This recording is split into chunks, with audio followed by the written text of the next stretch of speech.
Okay.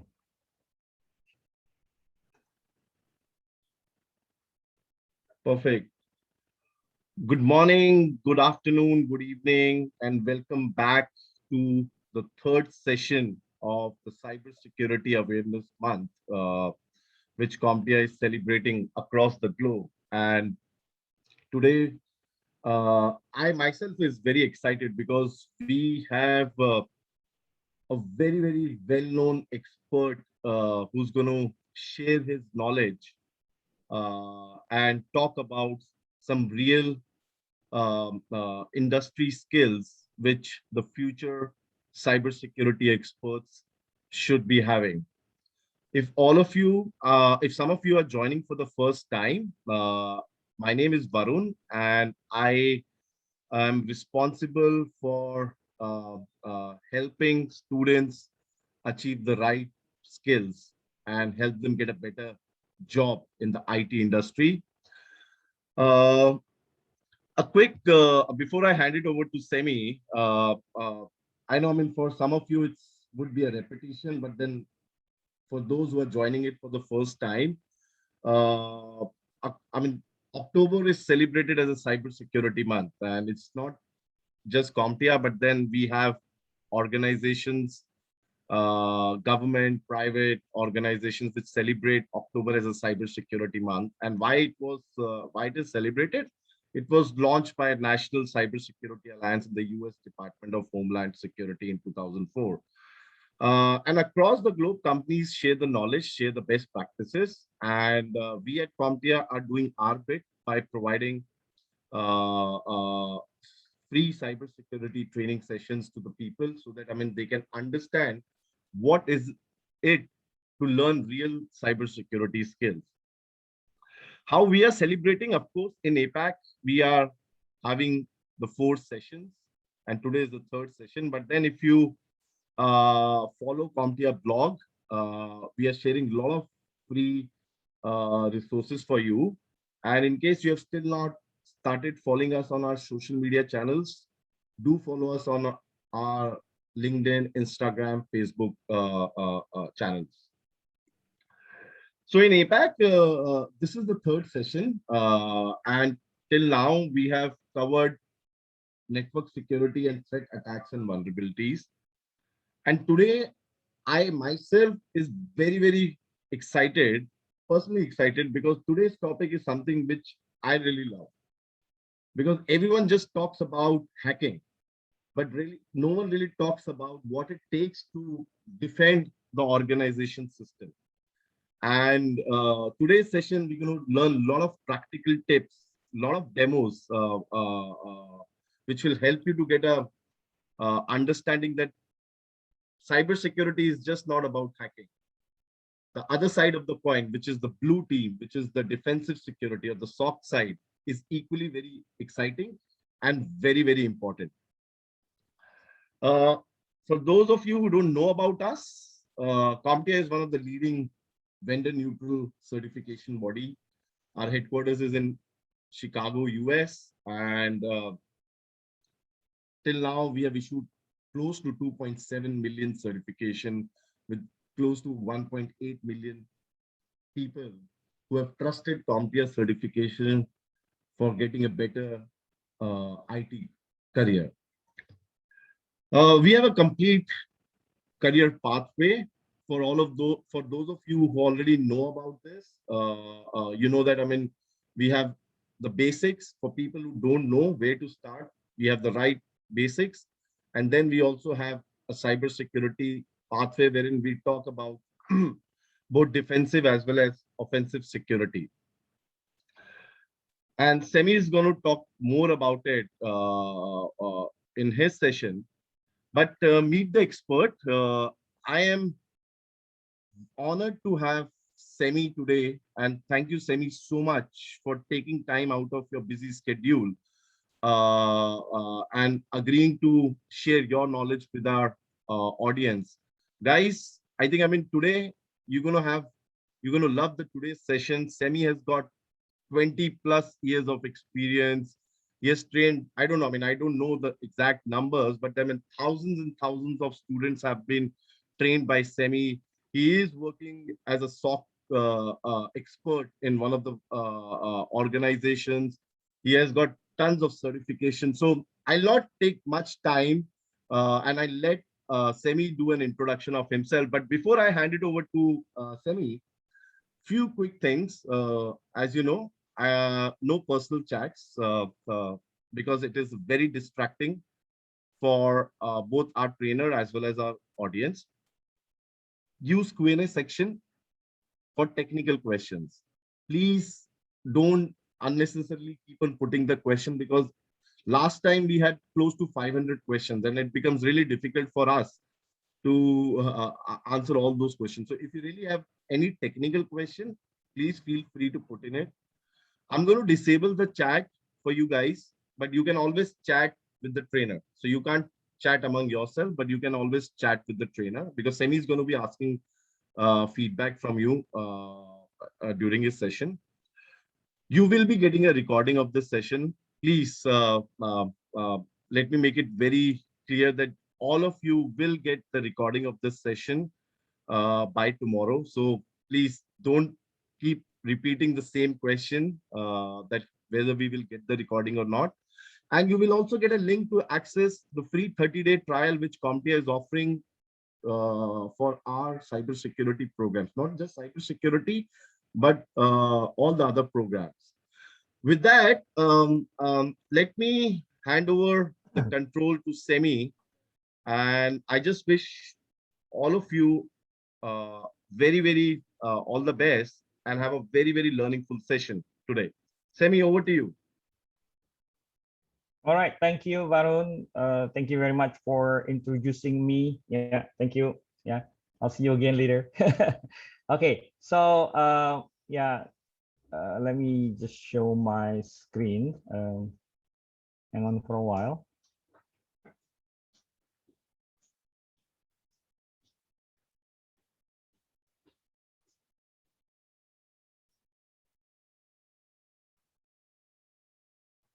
Yeah, so a quick introduction about me. This is me. My name is Semi Lianto.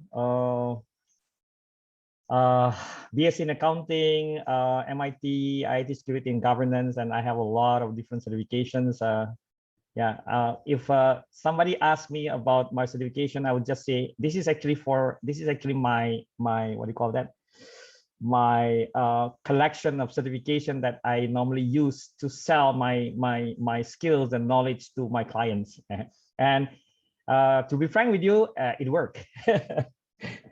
Yeah, they like my certification and they like my expertise, and there you go. Yeah. Anyway, I'm a founder and CEO and also chief hacking officer of the PT, which is actually equals to incorporation, CySA Global Informasi Asia. And I'm also a SOC manager for one of the consulting firm, which is Telkom Sigma.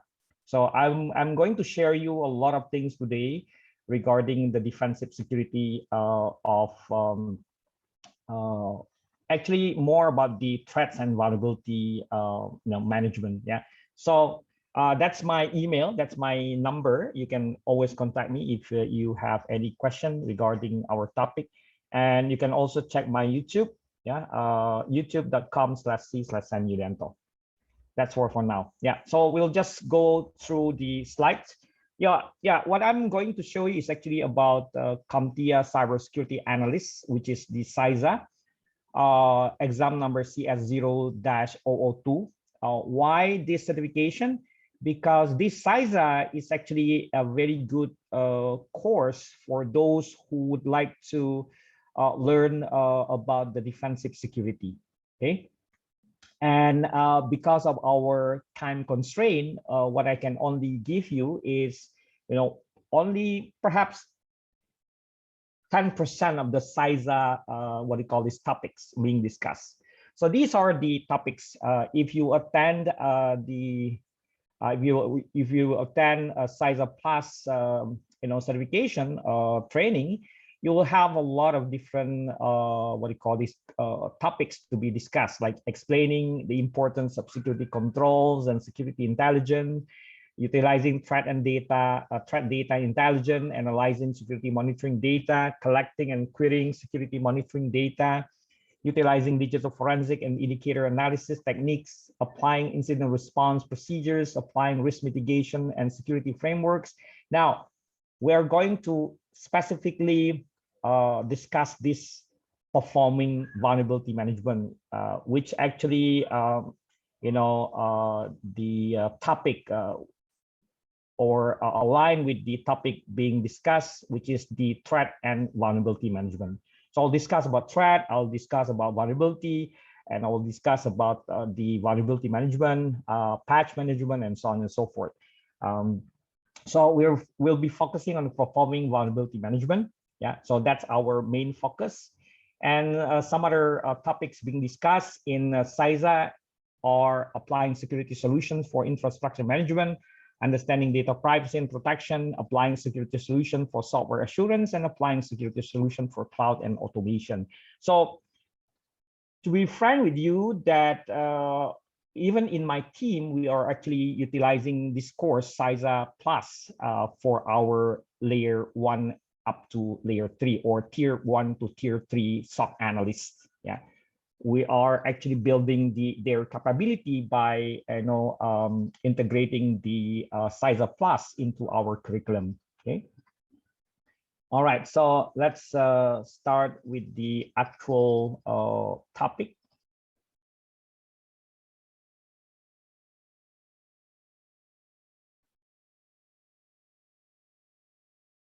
Yeah, I saw some of you guys are from the Philippines. Yeah, yes, recording will be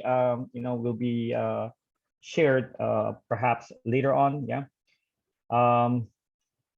For those from the Philippines, yeah. Kumusta? Mabuhay. Yeah. I hope a lot of you guys are actually attending this free session. Namimiss ko yung sa Pilipinas eh. Magandang hapon, magandang hapon. Sige, okay. So I speak Tagalog as well as I'm Indonesian, but I speak Tagalog, I speak English, I speak Chinese and some other small languages. Yes, marunong ako mag-Tagalog, siyempre. Yung mga anak ko nasa Pilipinas din. Okay, so let's focus. Okay, now as I have mentioned earlier that performing vulnerability management is part of the several topics in CySA that are being discussed. So let's focus on this lesson 8, which is performing vulnerability management. Based on what I have mentioned earlier, that you can actually get a full course outline if you attend CySA Plus. But since we have a very limited time for today's session, I'll just focus on this particular lesson, lesson number 8, performing vulnerability management. Okay. Yeah, again, let me show you that this is actually part of this CySA. Yeah, okay, hang on for a while. So as already mentioned earlier that we're going to discuss this. This is actually module 8. Yeah, topic number 8, which I have put it in bold. Yeah, so I've highlighted this performing vulnerability management. And there you go. We have the lesson 8, performing vulnerability management. Okay. So here in this performing vulnerability management, we'll be analyzing output from enumeration tools, configure infrastructure vulnerability scanning parameters, analyze output from infrastructure vulnerability scanners, and also mitigate vulnerability issues. Okay. Hang on for a while. Let me just check something. Okay. Yeah. So the first topic in this one, in this vulnerability, management is about analyze output from enumeration tool. Yeah. So topic 8A. Yeah. So as you know that hackers can use a lot of different tools to, in fact, do the enumeration. Yeah. Performing information gathering. Okay. such as they can actually identify and scan network ranges and hosts belonging to the target, map out an attack surface, yeah, and using active and passive tools to transmit data to port on target hosts discoverable by logging or monitoring. Whatever they are doing can be actually discovered by several monitoring tools, yeah, and also log to the systems, yeah. And semi-passive techniques evade detection using sparse probe, yeah. And they can also use passive tools such as sniffing the network traffic via tap or port meter. Okay. Okay, then yeah, type of reconnaissance can be by utilizing open source intelligence, the OSINT, footprinting, and even fingerprinting, right? So when you do, I mean, when the hacker or hackers or even malicious users are utilizing these tools, the tools can actually do a lot of different things, like such as doing the reconnaissance or information gathering, doing the footprinting, finding the open ports, finding running services, and so on and so forth. They can also fingerprinting the operating system and some other information. Okay, so this is just an example of the Nmap discovery scan output, whereas the malicious user could actually use this to scan to do TCP/X scan for host discovery with fingerprinting of active hosts using the -SN to suppress port scanning. The SN here is actually the option to run the host discovery, yeah, and fingerprinting the active hosts. Other options can be like list scan, TCP sync, TCP sync ping, sparse scanning, yeah, with the scan delay, then TCP idle scanning, fragmentation, and so on and so forth. The output can be,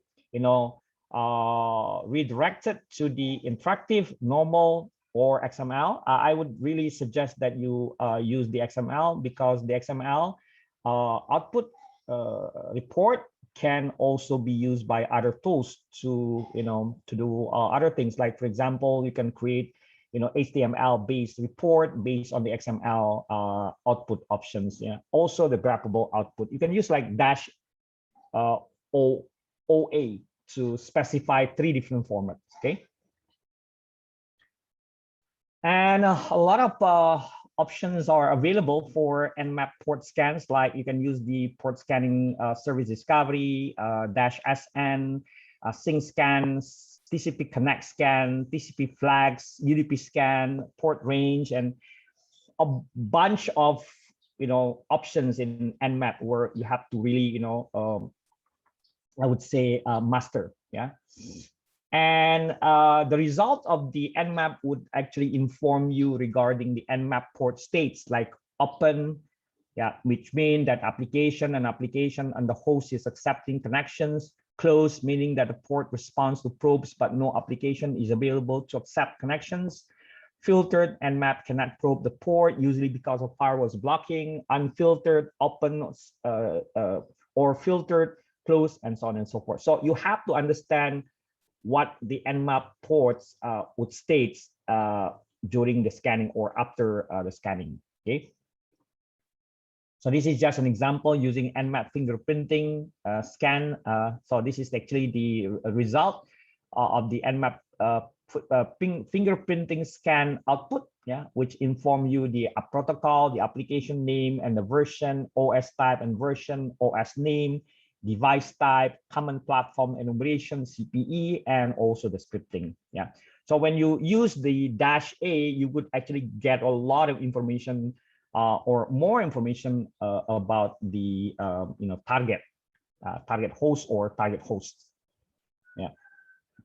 Now, beside Nmap, you can also use Hpin, which is a packet crafting and indexing tool. You can also use this Hpin to do host or port detection and firewall testing. Use that timestamp to determine system uptime, trace route, fragmentation, even denial of service. I have created several videos regarding Hpin, especially how can you utilize the denial of service attack using the Hpin, right? And then beside Nmap, Hpin, we also have others such as Responder.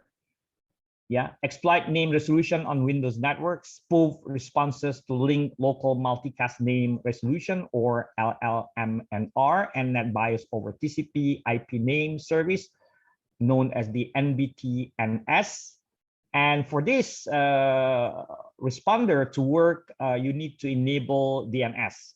Disable DNS. DNS must be disabled or target force to resolve a host name, not the DNS. So this is another tool that you can actually use to, to perform reconnaissance as well as exploit. Yeah, not really exploit. In fact, it's just about, getting the system enumeration. Yeah. Also tools that you can use like wireless assessment tools such as Aircrack NG, a suite that comes with AirMon, which enables and disable monitor mode, Aerodam, Air Replay NG, Aircrack NG, and also Refer. Yeah. So in terms of having the wireless assessment tools, that would be discussed in different lesson. Yeah. Other than that, we have Hashcat. Yeah, Hashcat is a password recovery or cracking tool optimized to use host installed with multi-graphic processing unit or GPU to brute force password hashes, and can also do a dictionary attack as well as brute force and mask attacks. Yeah, this is a very powerful tool for cracking. Yeah. Okay, so I will skip this one, review activity, yeah, and lab. I'll be showing you, some labs activity later on, yeah.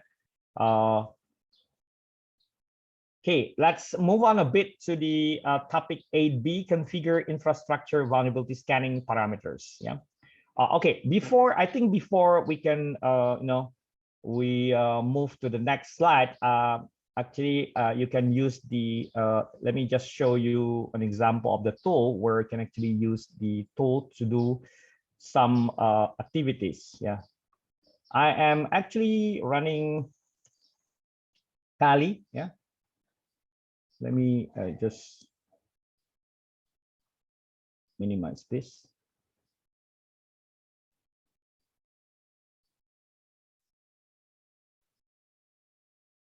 Yeah, here is my Kali. So I was updating the Kali.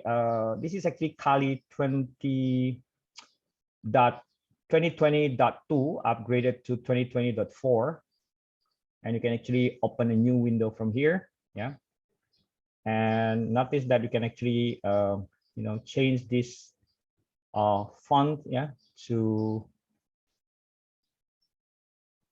have a bigger size of the font. And Nmap, as I've already mentioned, we have a lot of options for Nmap. Yeah, so you can use Nmap. Like for example, you can use the Nmap-SN ping scan. Yeah, and the one I mentioned, it was about scan techniques. Yeah, TCP sync connect, act, Windows mainmon scan, and so on. Yeah. And then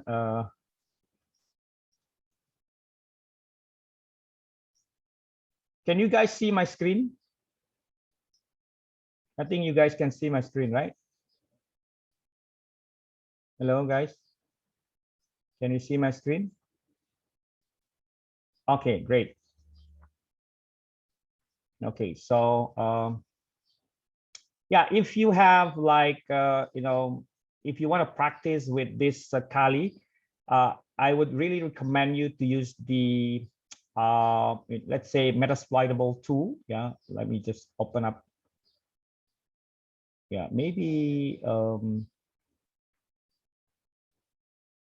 let's just check.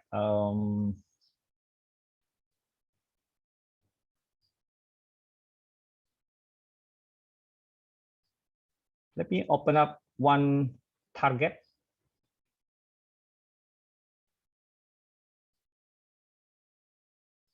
And let's do the scanning from there.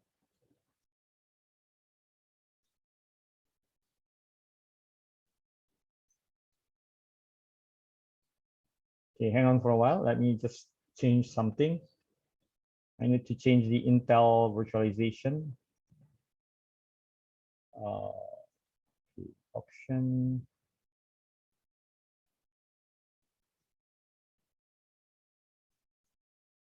Yeah.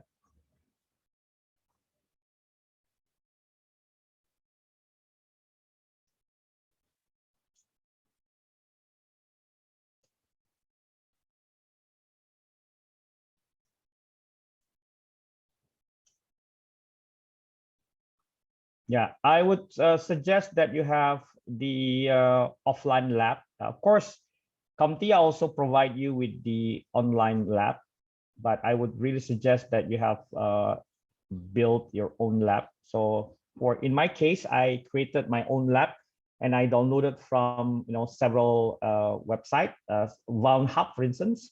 You can actually go to valnhub.com, yeah, to download the target. Yeah.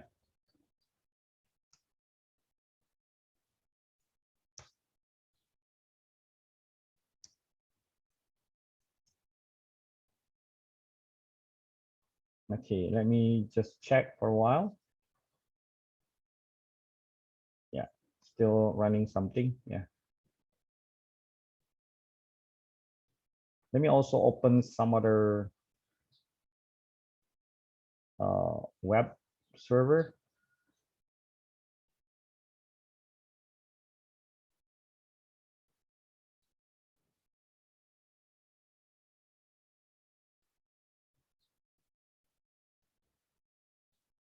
So you can use the command nmap dash 131.107.1. So this is my network. Yeah, so I'll scan the entire network. So nmap 131.107.1.0/24-SN. Yeah.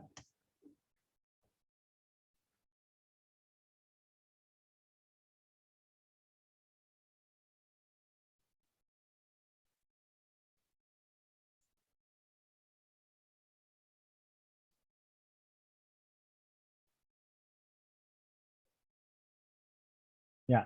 So you can actually grab some IP addresses. Yeah. And then you can, of course, use the nmap. Let's say you can put nano, let's say my targets, my host, XP. You can put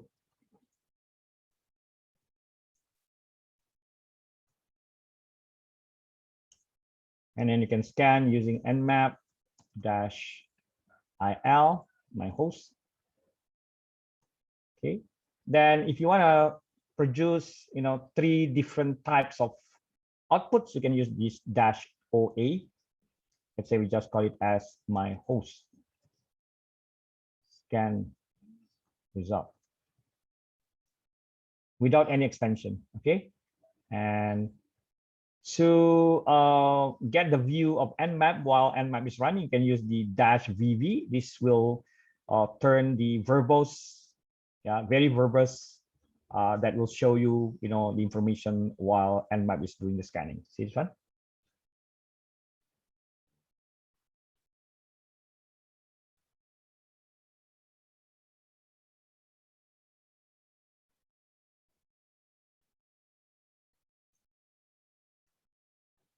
Okay, so that's how we use the nmap.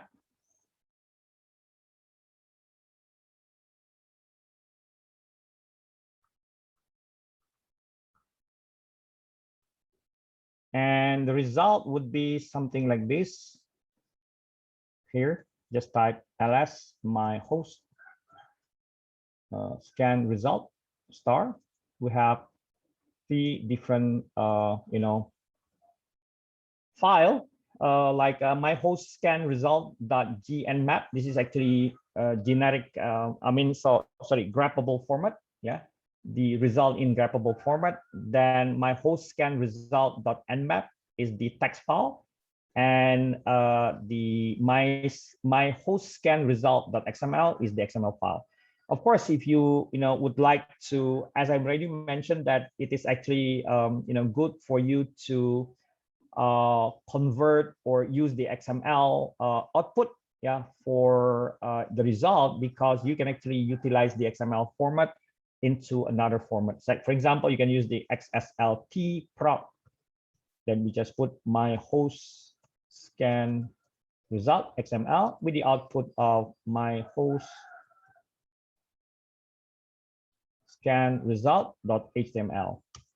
And then you can type Firefox space my host scan result HTML, and you'll see what happened.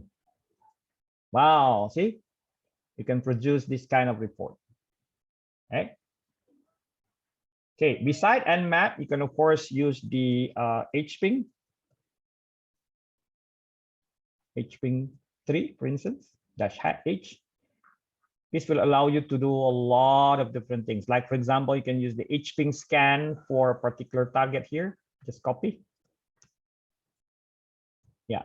So what you will do is you can just put, let's say, scan port 1 up to 1024. And then, yeah, sorry. So target is SyncScan 131.107.1.101. Okay, port number, let's say 1024. Oh, sorry, it's supposed to be Hpin 3. Done. Oh, sudo. Okay, so that's how we use the Hpin 3. Yeah. So just a quick demonstration. And let's move on to the next topic.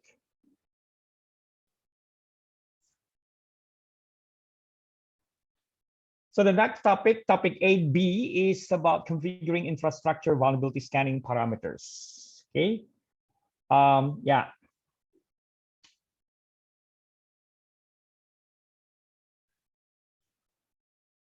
Vulnerability identification and asset criticality. Yeah. So before you run your scanner against your asset, we normally need to identify our asset based on criticality, or sometimes they just use the asset classification. Yeah. Now, the vulnerability identification processes will start by collecting a predetermined set of target attributes, analyze and document the differences between the current configuration and the baseline, reports on the result, and automate assessment tools. Now, how about asset criticality? It is actually good for you to start, identifying the asset as well as setting up the asset criticality based on, let's say, business criticality or anything else. You could also create the asset, classification to determine asset based on their criticality and also sensitivity, right? So why do we need to determine asset criticality? Because asset criticality will help us to determine the protection level as well as assessing the asset. Yeah, specifically when you talk about penetration testing and defensive security, where assets, digital assets, needs to be identified, classified, as well as provide the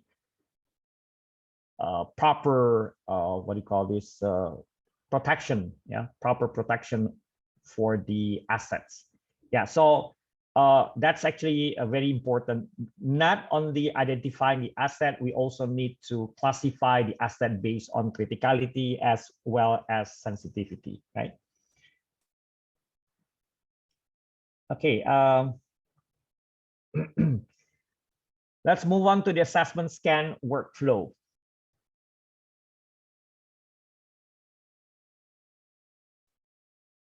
Install the first is we need to install the software under the assessment.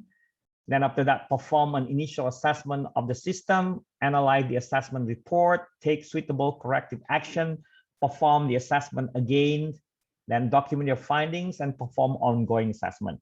Now, vulnerability assessment is very important because in terms of identifying the possible threats and vulnerabilities, we need to identify our asset as well as identifying the threats and vulnerabilities associated with our assets. So doing vulnerability scan, periodically is highly recommended, so that we can actually, find the vulnerabilities as early as possible, and of course, fix those vulnerabilities, or I would say, do the patch assessment do the patch management to overcome those vulnerabilities being detected.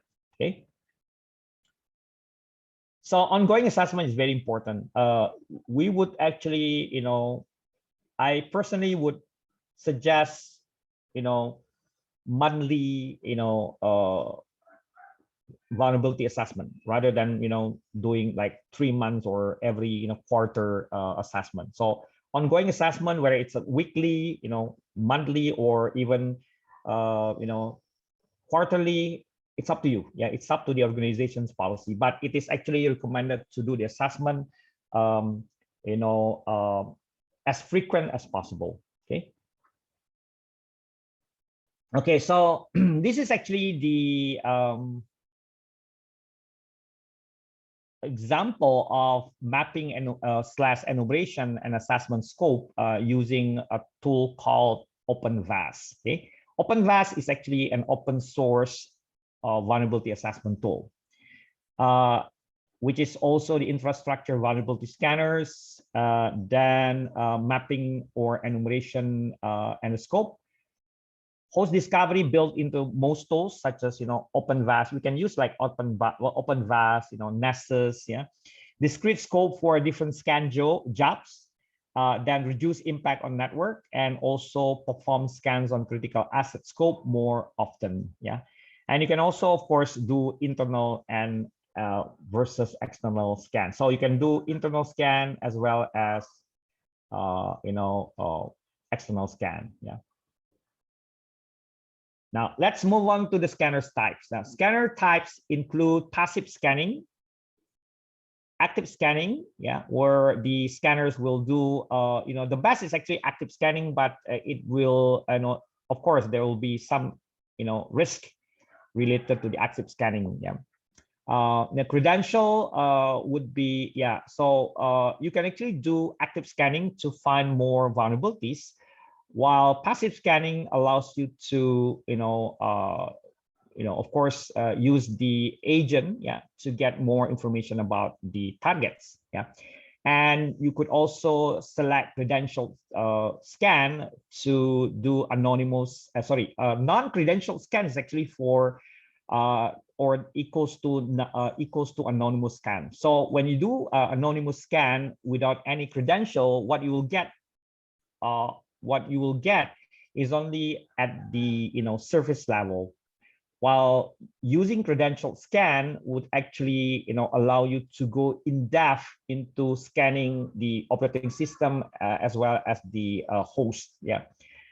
And then you can also utilize server-based scan or agent-based scanning. So yeah, there are many different options to do scanning. You can do passive scanning, active scanning, credential scan, non-credential scan, server-based, or even agent-based scanning. Yeah. So just an example here is with the Nessus. You have to normally install the agent on your target manually via group policy, SCCM, or other third-party software deployment applications. Of course, the results would be different. Yeah. When you use, let's say, agent-based scanning, you will get more detailed information about your target. Yeah. Yeah. Then a special consideration for scanning parameters, like you can actually do, segmentation scanning, like it allows you to communicate, virtual between virtual LANs and subnets, especially if you have like segmented or I would say segregated network. And don't forget that in some organization, you might have the intrusion prevention system or the intrusion detection system, and some other settings related to, let's say, firewall. So you might need to configure IDS or IPS not to block your scan, otherwise you'll get nothing. And also allows you to communicate through network and host firewalls. Yeah. So a lot of different settings needs to be adjusted. Yeah, of course you will need to talk to the IT guys to configure the IDS or IPS not to block your scan and allow communication through network and host firewall. Yeah, they should not be blocked, or you have to use the whitelist related to the IP source, which are normally coming from you. And then also possibly setting the host to contact internet host for updates. Yeah. And then next, about assessment, scan, scheduling, and constraint. Yeah, there will be some technical constraints, including like network bandwidth, your CPU, your memory, disk usage. So it is actually recommended to do the assessment by utilizing a powerful host, or of course you can use distributed technique. And also related to data being scanned, yeah, types of data include host storing private or confidential data. There might be at risk from credential scan, because credential scan allows you to enter username and password that would allow the scanner to identify some vulnerabilities related to, let's say, unencrypted database or unencrypted communication, and so on and so forth. As well as another type of data, which is the compliance requirement for scanning frequency, like every 3 months or every quarter. Yeah. So before doing or prior to scanning your hosts or systems, make sure that you have already discussed about private or confidential data that might be at risk from credential scan, and some other information that might be I would say a limitation of your scanning. Yeah. Okay, then vulnerability feed configuration. If you use a tool such as the Nessus, or let's say OpenVAS, yeah, you should be able to use the NVT, yeah, known as the vulnerability feed plugin or network vulnerability test. Yeah. So this is an example of a definition of secure configuration and vulnerability data. You can also use another one, which is known as the Security Content Automation Protocol, or SCAP, which include Open Vulnerability Assessment Language, OVAL, and Extensible Configuration Checklist Description Format. Okay. So basically, you can do the update by utilizing vulnerability feed, or even known as the plugin or network vulnerability test, the NVT. So like when you use OpenVAS and Nessus, you'll be forced to update your vulnerability feed or plugins. Yeah. Now they need, vulnerability scanners need plugins or vulnerability feed to update their database or databases. Yeah. Now move on to the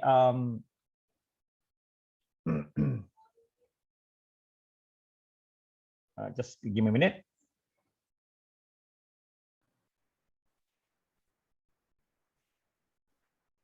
Okay, hang on for a while.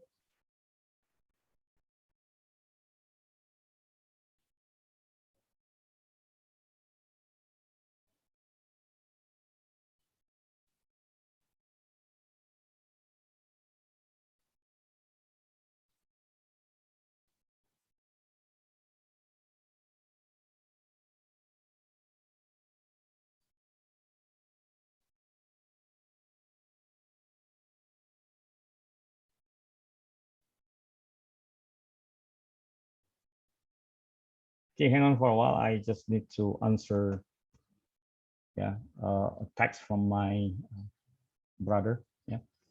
So assessment scan sensitivity level. Yeah. So you also need to configure this.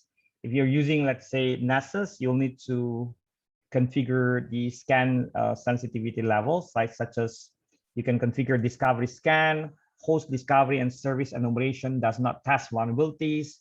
You can also set fast or basic assessment scan, which will allow you to tune plugin to the target, yeah, which do not load risky plugins.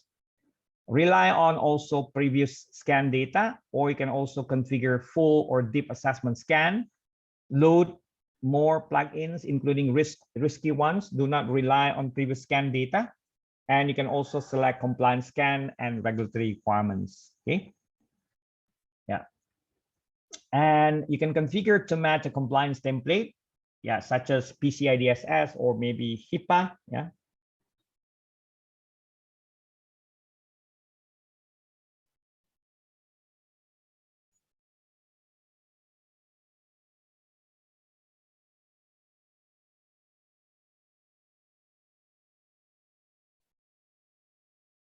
Okay. Okay, I'll be let me finish this one first, then we'll discuss or I will answer your questions. Yeah, next is the assessment scanning risk. Yeah, of course, when you do the scanning, there will be some risk, yeah, which most likely not avoidable. Yeah, avoidable. First, this degrading network and system performance, risk to availability for system crashes. Remember that when you do scanning, you're actually running scripts against the target, and those scripts might have the probability to crash your systems. Also, confidentiality of the scan result. Yeah, so these are some risks. That's why you need to keep the confidentiality of your scan result at maximum.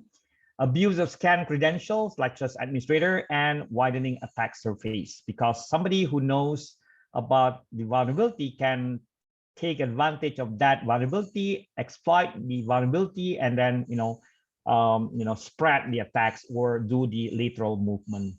Okay.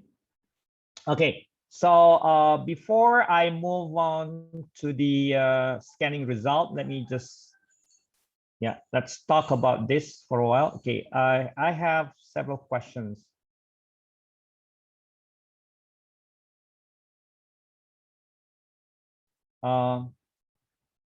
Varun, can I do or can we do the discussion now, or should I wait for the session to complete? Yeah, raise hand. Let me see.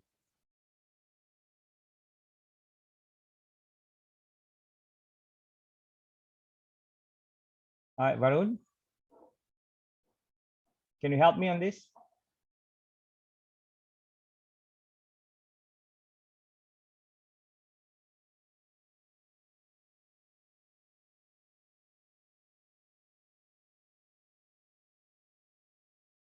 Varun?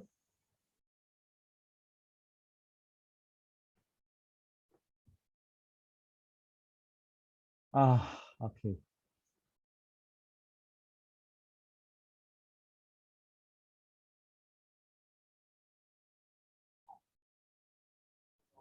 Yeah, I think you'll not be able to discuss in terms of live discussion. Yeah.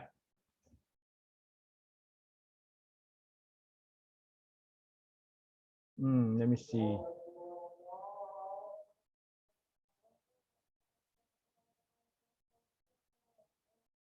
Yeah, we have a lot of different tools here being presented.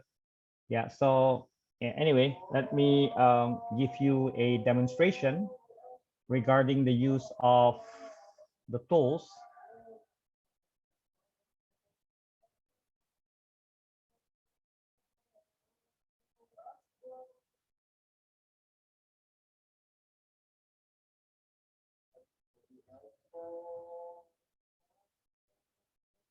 Yeah, so let me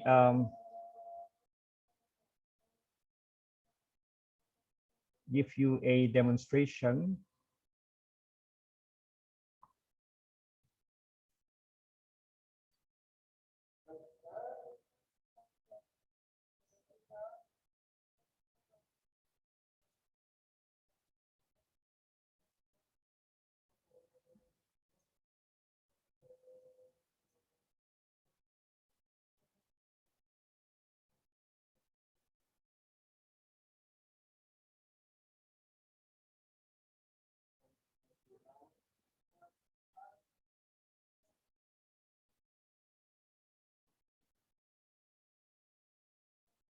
Hello guys, can you see my screen?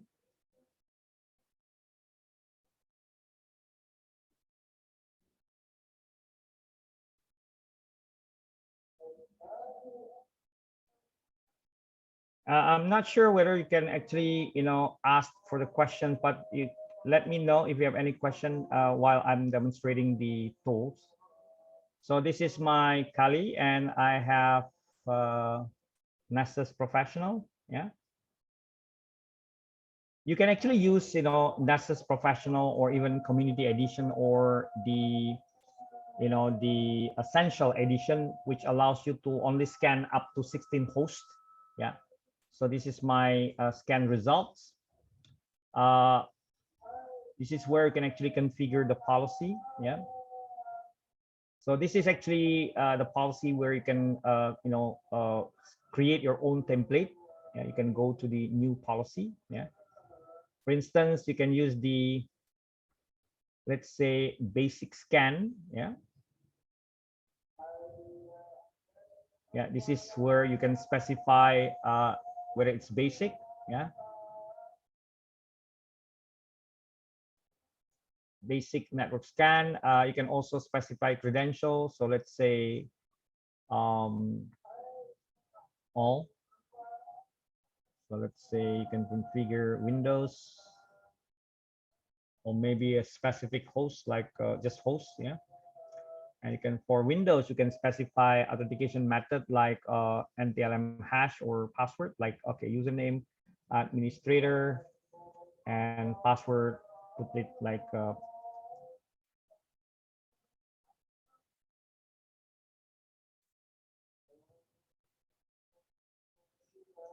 okay, save it. Yeah.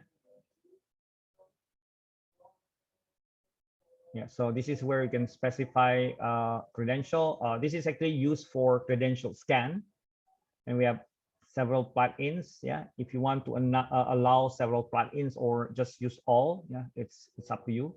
Yeah,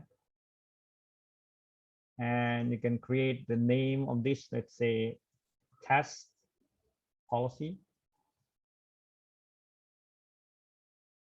and you can specify the report like, okay, everything. Configure, scan type. Let's say scan low bandwidth links or just set to default. Yeah, and save. Once you have created the policy, then you can go to the plugin roles where you can actually create new role. Let's say host plugin ID and something. Yeah, if it is required. Yeah. Okay, then go to my scan. You can select new scan. You can select a user defined. This is the one we created. Put the, this is task policy. Yeah, you can put the scan result to my scan folder. You can specify, let's say I want to scan 131.107.1.101 and 131.107.1.254. Those hosts which I have found during my host discovery. Yeah. Of course, you can also, if you don't like this, you can also use the add file and go to my host.txt, open and select save. Yeah, and then you can select launch to launch the scanning. Okay, and if you want to see what is actually going on during the scanning, you can use Wireshark.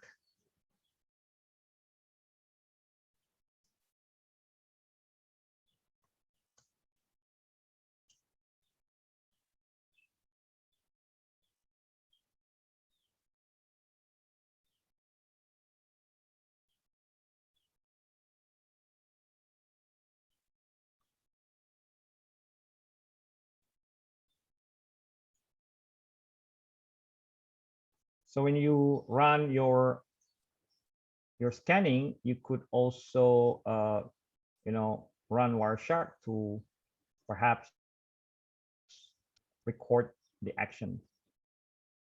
It's still running.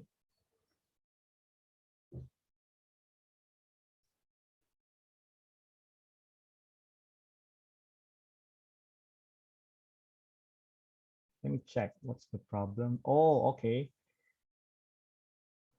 Let me set again my.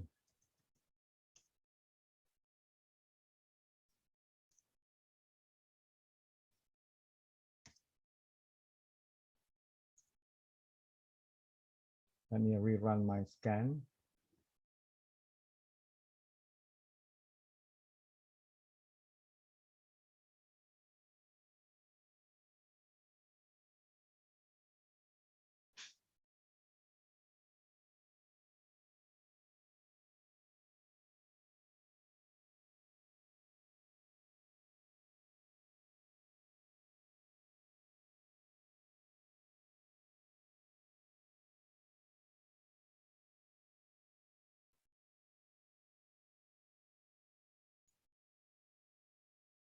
It's still running.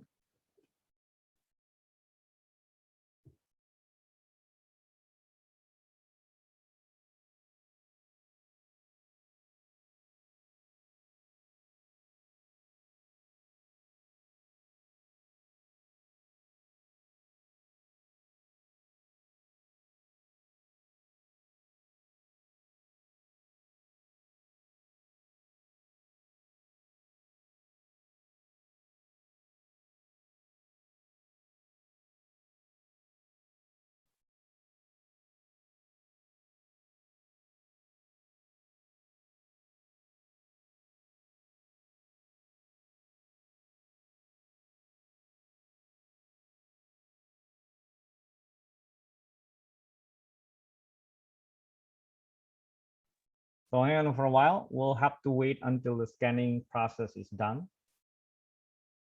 It's completed. Yeah, just hang on for a while, maybe about 5 to 10 minutes.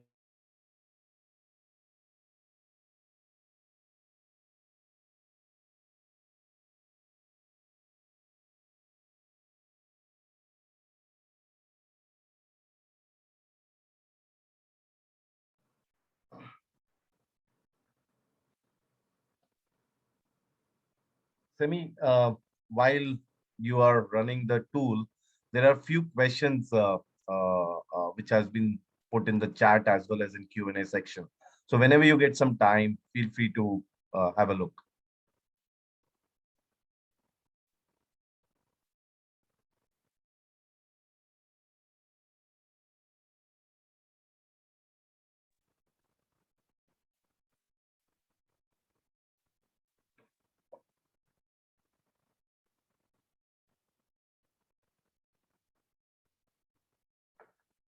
Semi, are you there?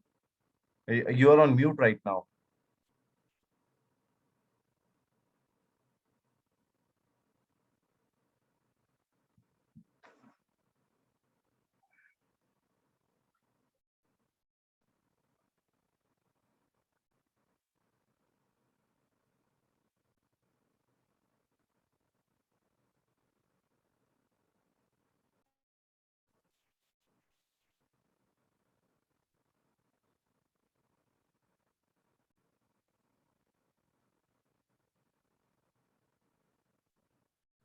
Yeah, I mean, I can see Semi there. I think he's on mute right now.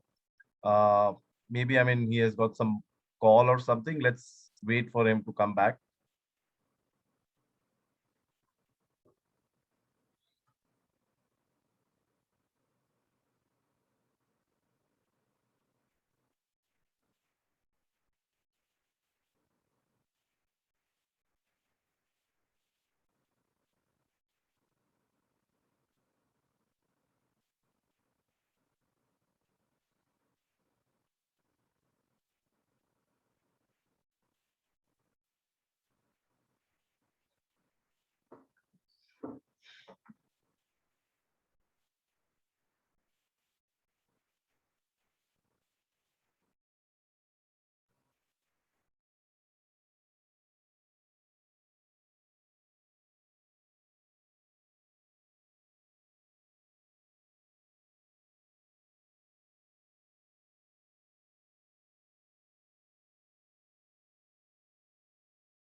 Yeah, I mean, I'm just trying to reach Semi.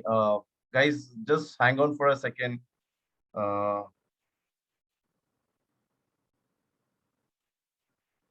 I'm here. I'm here. I'm here.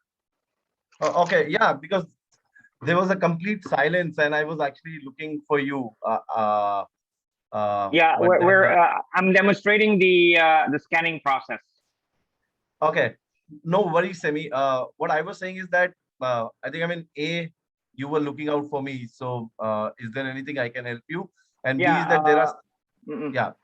There. I think there are some questions regarding what we were talking about earlier.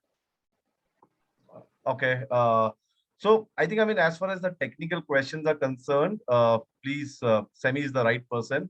For, I've already mentioned it that you will get the recordings, and you will get access to free trial of our labs as well as content. So guys, I mean, just focus on this session. Let Semi utilize the full 3 hours. And as far as the logistics is concerned, don't worry. Just focus on this session right now. Semi, and uh, you can also have a look at some of the Q&A section and chat section whenever you Yeah. get some time to answer some. Yeah, because it needs some time. I need some time to what do you call this, to run the scanning and then later on discuss about the findings. Perfect.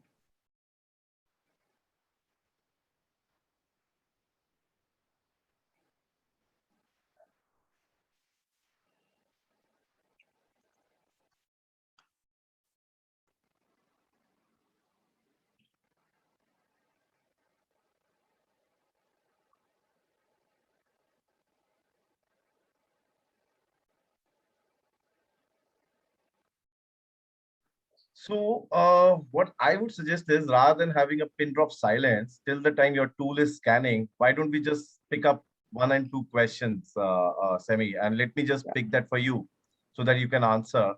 So one Yeah. of the question is from June. The question is that, is there any difference between Nmap and Nessus? I mean, I don't know, I mean, if that's the right pronunciation. Yeah. Okay. Okay.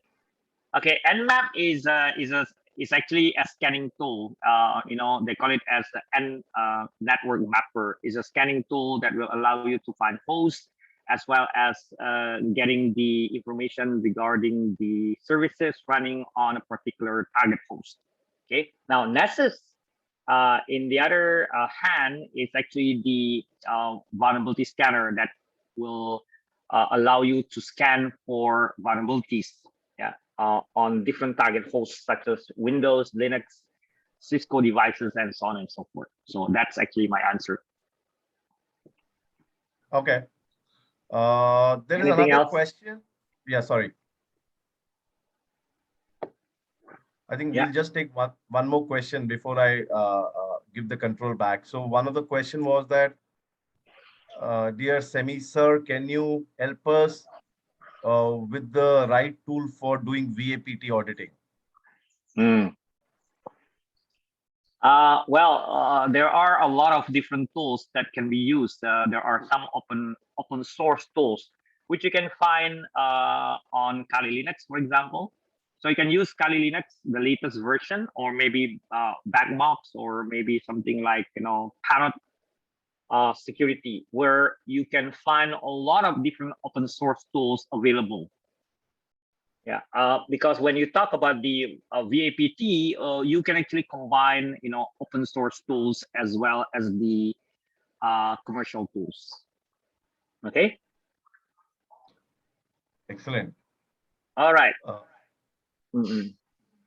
Yeah, Semi, go ahead. I mean, I think the scanner has done his job.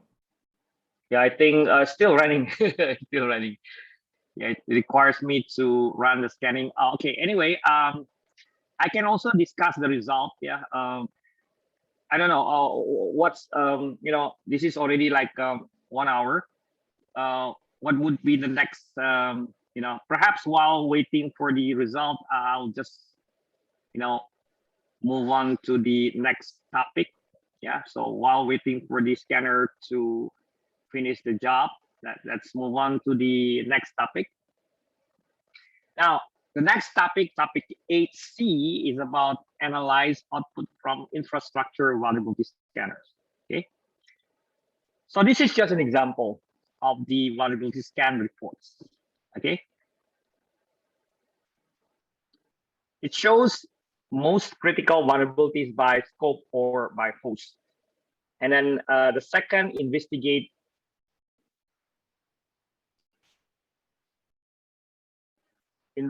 detailed known exploit and available fixes, and also report confidentiality and distribution. Okay, so the scan reports here will actually allow you to find the information about the vulnerability, the severity level, yeah, which is in this example is Microsoft Windows multiple vulnerabilities, KB something. Severity level is 10. Also the QAD, yeah, 80% quality of deliverable, yeah. And then we have the host and some other information. So basically, you can see a lot of different vulnerabilities being found here, and those vulnerabilities needs to be fixed. How do we fix those vulnerabilities? By applying patches or updates, right? Yeah. Now, a lot of different vulnerability scanners use different, methods when they're doing scanning, right? But the most common identifiers they're using are these common vulnerabilities and exposures. Then they also use this National Vulnerability Database. They also use Common Weakness Enumeration, CWE, Common Attack Pattern Enumeration and Classification, also Common Platform Enumeration, and Common Configuration Enumeration.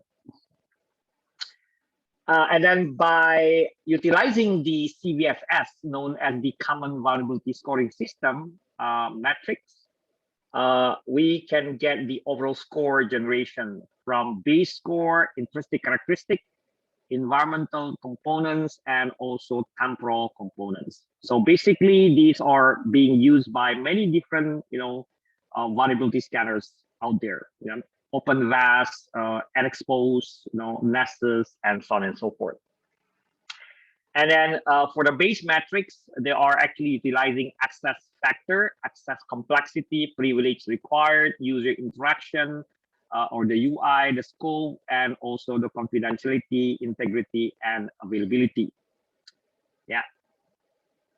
So what we got is the severity level based on the CVSS computation. Okay.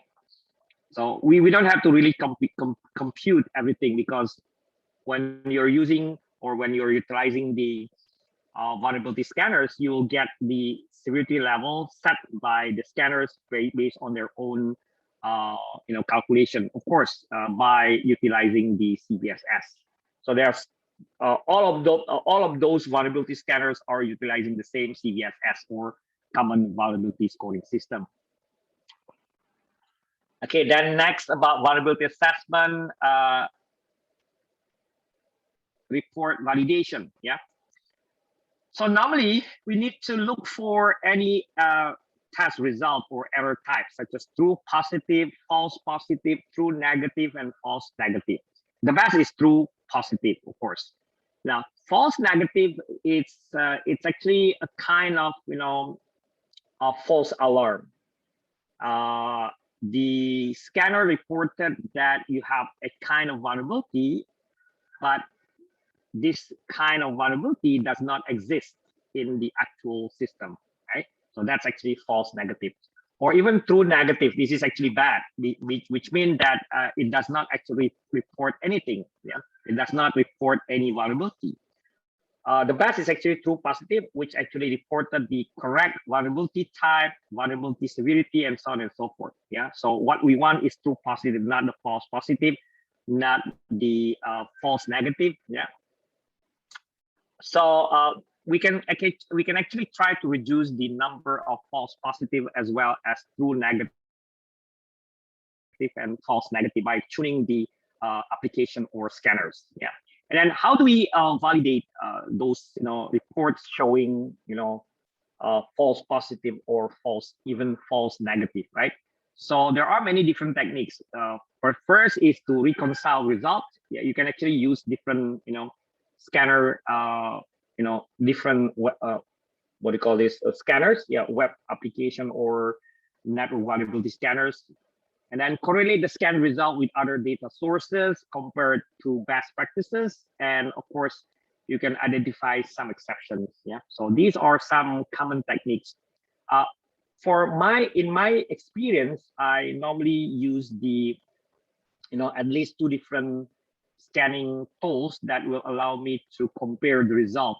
Yeah, utilizing the same target host, and then use two different tools, one commercial or maybe two different commercial tools such as NXpose and Nessus. Then we can actually grab the information regarding the correct what do you call this test result. Yeah.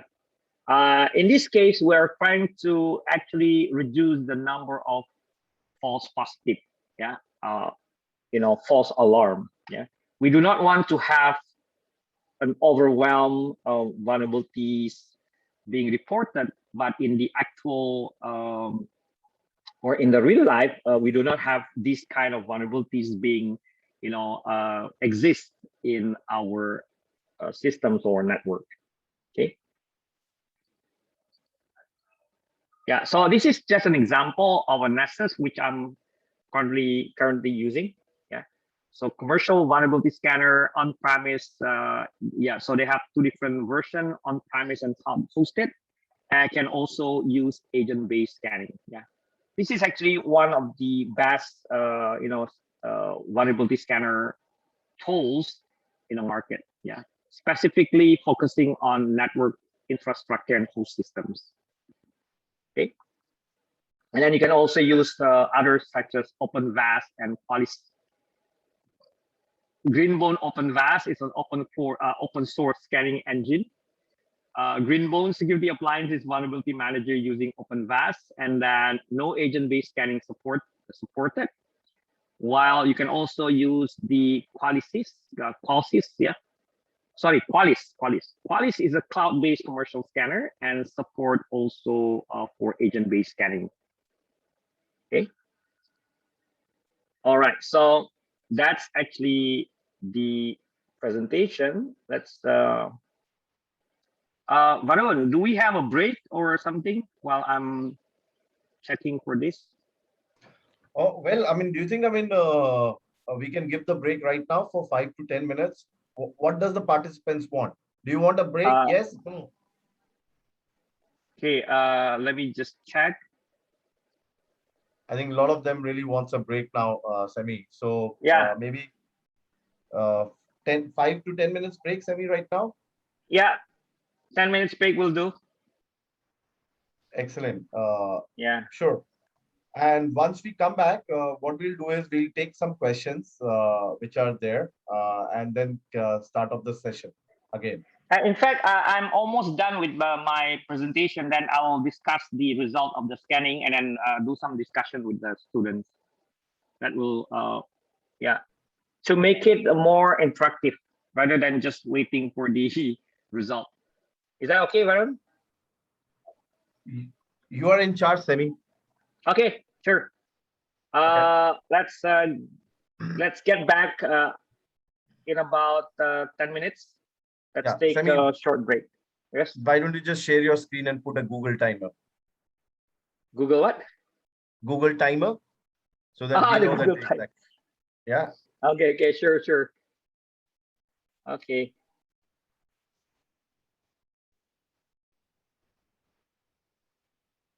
So, like 10 minutes. Okay.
Okay. Yeah, I'm back. Excellent, Sami. Welcome back. So should we do the question answers, or shall I explain to them regarding my scan result? I think, let's pick up few questions so that, Okay. people, don't get lost, right? Yeah. Because I could Okay. read questions, and then we can actually, you can describe them about the results which you have for the scanner. And then Yeah. we can actually, I will leave it up to you that what, because we still have 90 minutes. So I'll leave it up to you that what all things you want to touch for the rest of the session. Okay. Sure. So what I will do is, I'll pick up few questions from the Q&A section, right? Okay. It's very difficult to pick up all the questions, so I'll Yeah. handpick some of the questions, right?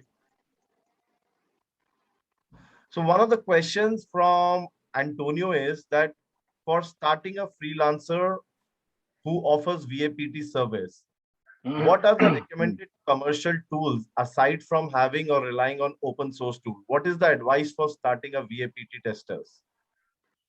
Again, it depends on what type of penetration tester you would like to become. Like, for instance, you can use Burp Suite if you are doing, let's say, web application penetration testing. And you can use like Nessus to do vulnerability scanner in terms of the network and infrastructure. Those are the tools. Yeah, Burp Suite and Nessus. Yeah, you can also use some other tools like just Metasploit a framework or Metasploit Pro. Okay, go ahead. Sure. The next question is that OpenVAS is just used for standard scan. Can we perform credential scan through OpenVAS? The answer is no. Okay. Okay. Another question is that how reliable would it be if I use only all open source tools in performing vulnerability test? Okay, good question. When I started my career as a pen tester, I used to have some very little commercial tools, only open source, like maybe 90% open source tools and 10% commercial. 90% commercial tools. Or wait. 90% open source tool and 10% commercial tools. So if you just rely on the open source tools, the results are not really that that good and up to the expectation. I would really suggest that you have at least one or two commercial tools to back up your penetration testing result, or your penetration testing utilities or tools. Yeah, it is highly recommended to use commercial tools over open source tools, because when you deal with the clients, your clients would definitely expect the result to be very accurate and undoubtable. Yeah, something like that. I'll just take a couple of more questions before we analyze the results. So one of the questions from one of the participants is Nmap a good tool if we want to use it to scan /24 network? Because I think it's very slow if we want to discover an open port in a network host. I've been using Nmap for over perhaps 10 years, and I doubt that Nmap is very slow. You can do the you can actually do some adjustment in terms of utilizing Nmaps. So please do some reading regarding the Nmap usage. Yeah, you can basically do some fine tuning in terms of speeding the Nmap. so that Nmap will give you a fast result. Yeah, that's my answer. Thanks, Semi. Yeah. One I think I read. Yes, go ahead. Sorry, Semi, you were saying something. Go ahead. Yeah, I read one of the questions from participant regarding what should we do after we found those vulnerabilities, how to fix. Of course, the answer is when you found different type of vulnerabilities, you have to go through one vulnerability at a time, and then think about the action plan. What would be the action plan to close those vulnerabilities? One of the common way one of the common ways of fixing those vulnerabilities are actually related to doing the patch management as well as doing the hardening. So two different things. You have to do patch management, patch or apply updates, and then second, you have to close all of the open ports related to the. This is actually related to the hardening. Yeah, that's my answer. Excellent. I see that there are a lot of questions which are related to the tools and I think basic questions. So what I would suggest is that Semi, we can at this point of time we can begin by analyzing the results, and then during the end we will start taking the questions and start giving the tips, because I think everyone just wants to get a hands on to some tool and make their life easy. Yeah, I understand that. Yeah, it looks like it looks like the tool they're asking were actually they're actually related to the penetration testing tool rather than related to the offensive. Anyway, it's okay. We'll discuss that. Yeah. Perfect. Sure, Semi, over to you. Okay, thank you. So back to the result. So this is actually just an example of the result, where actually the result from my test policy earlier is here. Yeah, but I will just show you another set of scanning results. Yeah, such as this one, data center host. So let's say, imagine that we have several hosts here being scanned. We have the data center host being scanned and we got the result now. And then let's discuss about the result.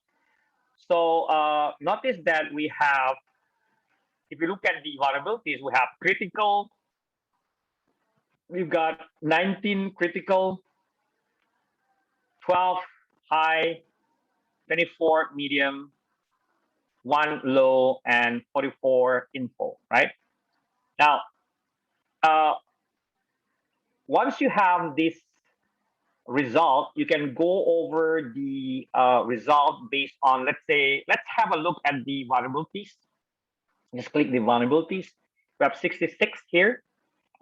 And somehow they have this mixed vulnerabilities, like multiple Microsoft Windows, multiple issues. We have 54 as the count.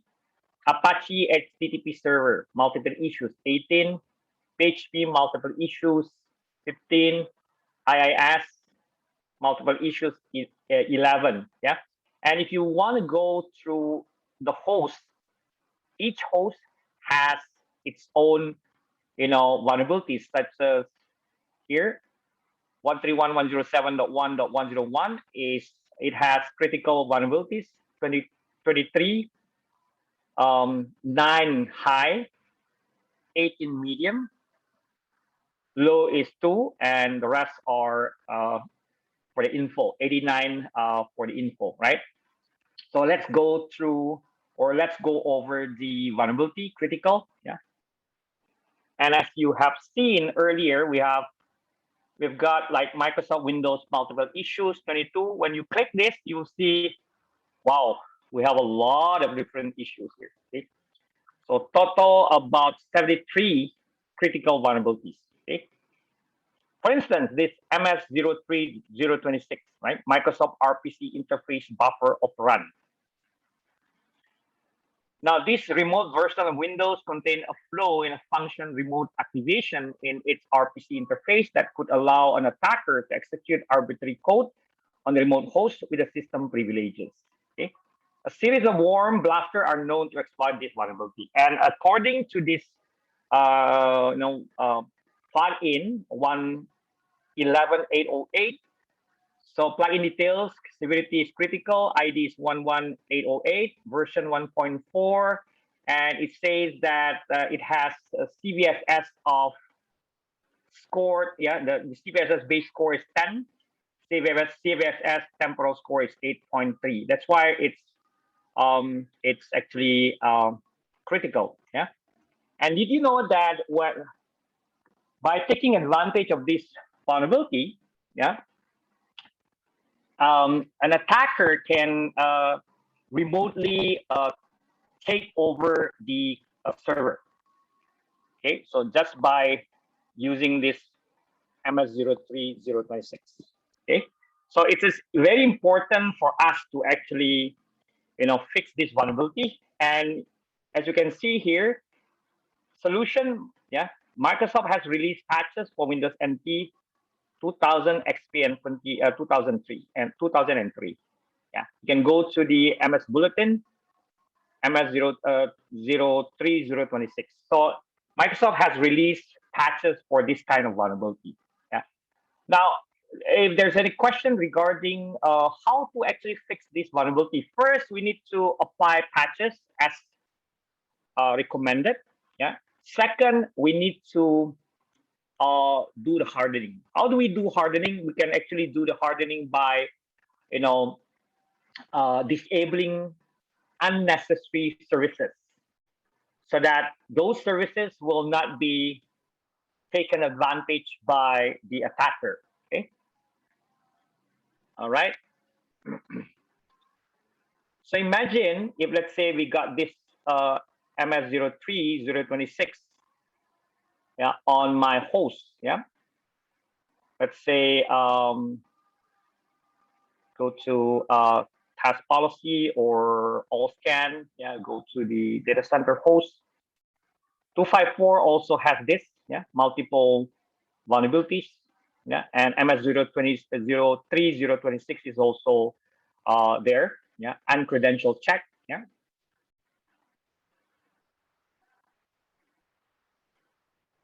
Okay.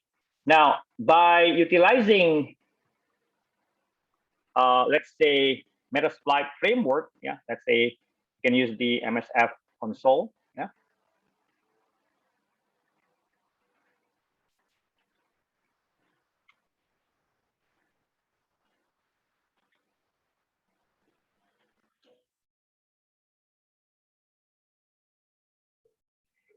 Yeah. So one of the tools that you can actually take advantage of is the MSF console. Yeah.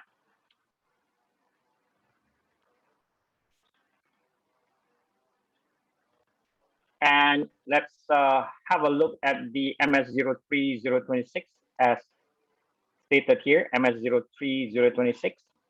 What I'm going to show you is to take advantage of this vulnerability. Yeah. An attacker can use the Metasploit framework, which is a free version of or open source version of the Metasploit. You can get the pro version, roughly around 4,000 to 13,000 US dollar. Yeah, for a single license per year. Yeah. So let's have a look at the exploits related to MS03026. So just use the search MS03, and bingo, we got this one. Exploit, excuse me, Windows DCE-RPC. Now let's check what is this. This is actually a module, an exploit module. Just type info, and then just type the press control, yeah, shift insert.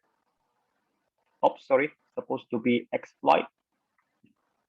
Yeah, so the exploit here is the MS03026 Microsoft RPC DCOM.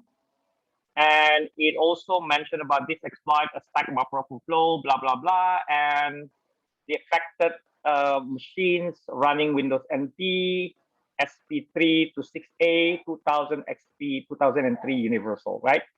So this is exactly the same as what we got for the vulnerability. Now, what I'm going to show you is how can the attacker take advantage of this vulnerability. Yeah.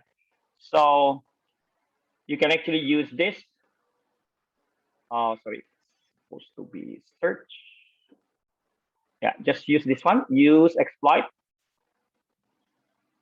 Yeah. Yeah, and then you can use the show options.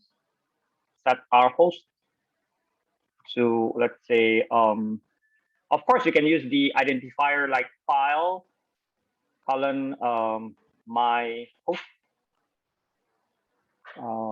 Where did I get? Yeah, you can use the our host with a file. So let's say my target, or what was the file name?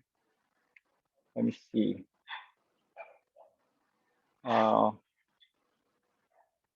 So the name of the file is my host. Yeah.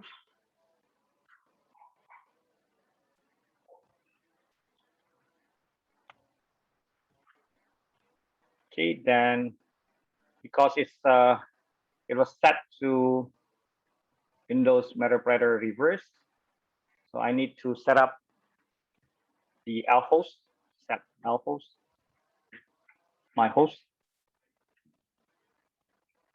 and you can specify the port if you like.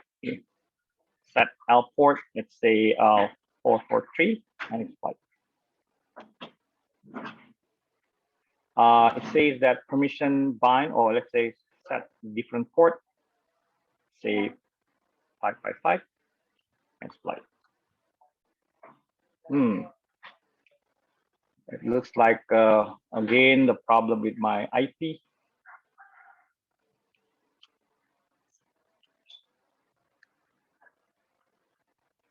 Okay, let me go back and type exploit. See?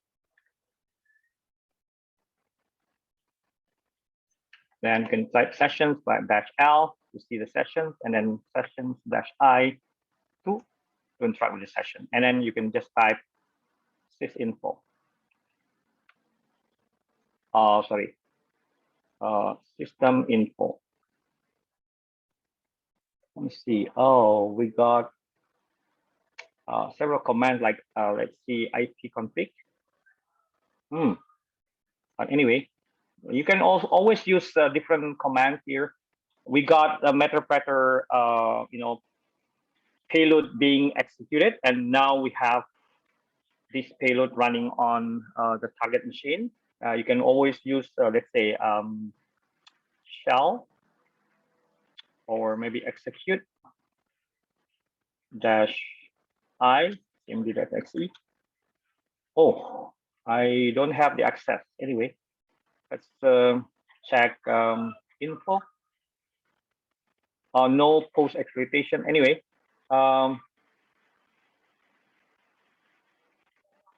yeah, you can actually check whether the machine is there. Has been acquired.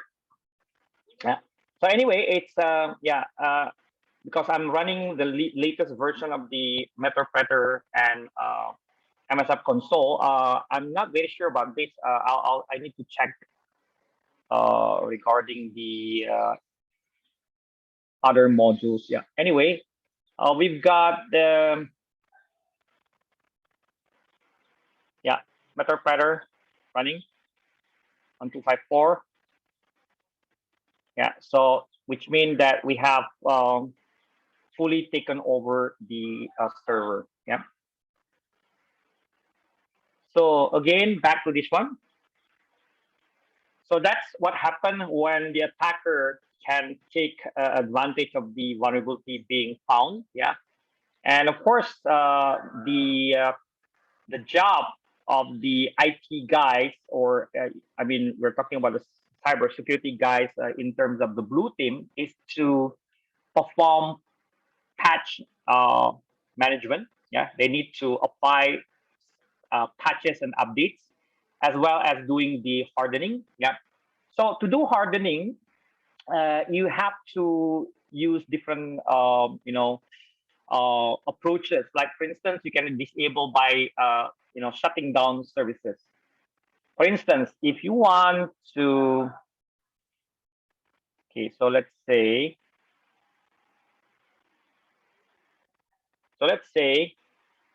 you do the scanning on the target.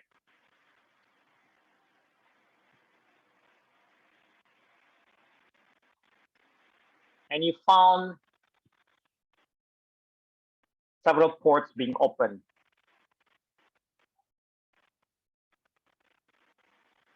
Yeah, so let's say I want to close this. So by default, I don't need FTP because FTP open can be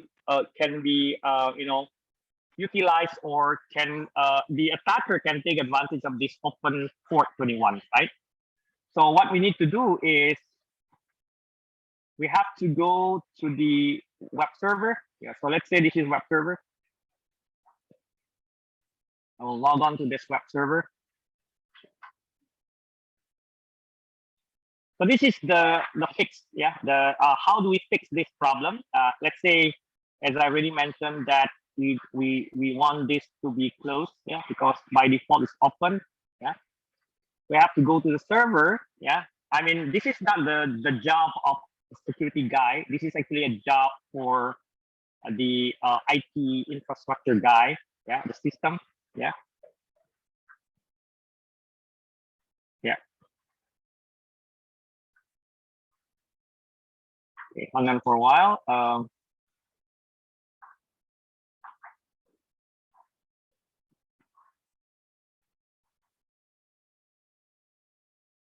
So first thing first is that I need to go to services. So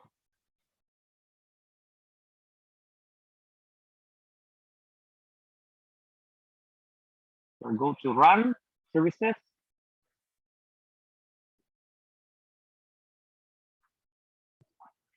Yeah.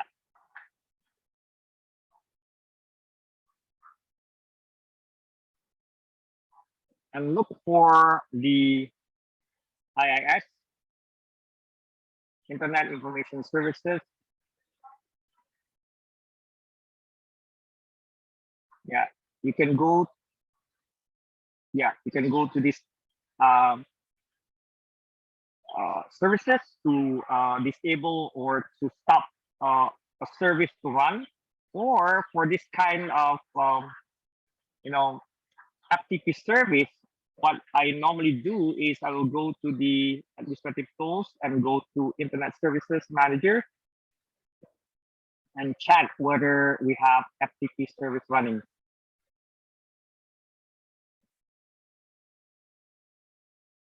Yeah, here FTP site is running, and what you need to do is just stop it. Yeah, stop, and then let's do the scanning again. So this is the first result.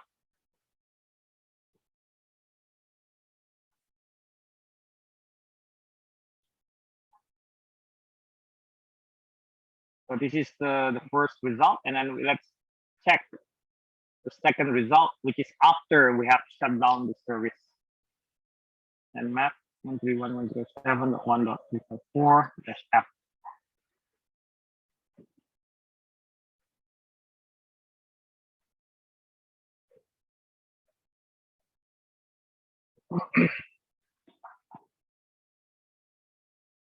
Yeah, see, earlier FTP is open. Now it was already closed. It's already closed. Okay, that's how we do hardening, by disabling some or any unnecessary services. All right.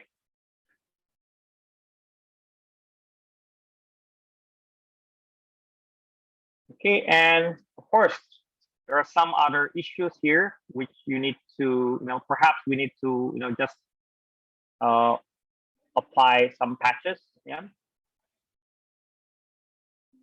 Maybe like SMB. Yeah, we can actually disable SMB. You see this one, Microsoft Windows SMB null session authentication. Yeah. Also MSRPC, yeah, which requires you to apply. Yeah, see this one. You can also check for the solution, install the update your roll up package for Windows 10, blah blah blah. So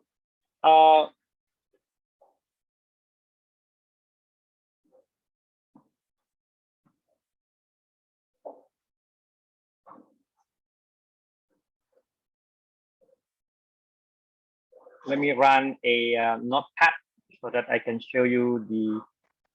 Yeah, so basically, if you are dealing with the vulnerabilities, yeah.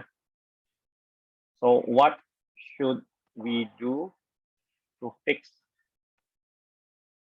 the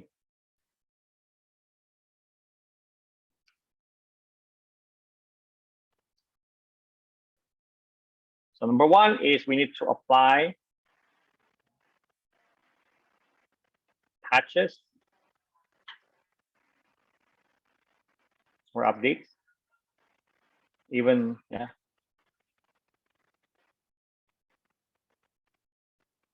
Updates.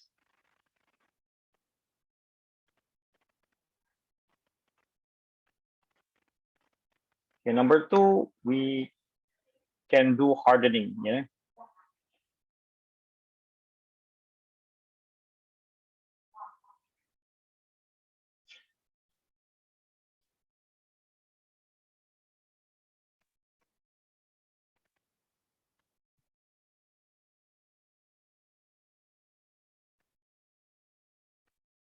Yeah.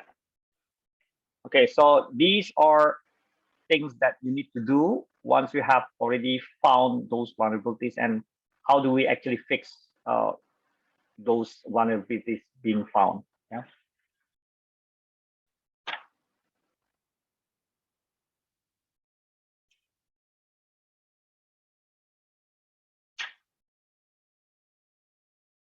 Okay, shall we do the question answers, Varun? I'm Sure, actually, yeah, I'm Uh, actually, I think almost done. Let me see. Yeah, yeah. So one more topic here. Yeah, let me finish the topic first.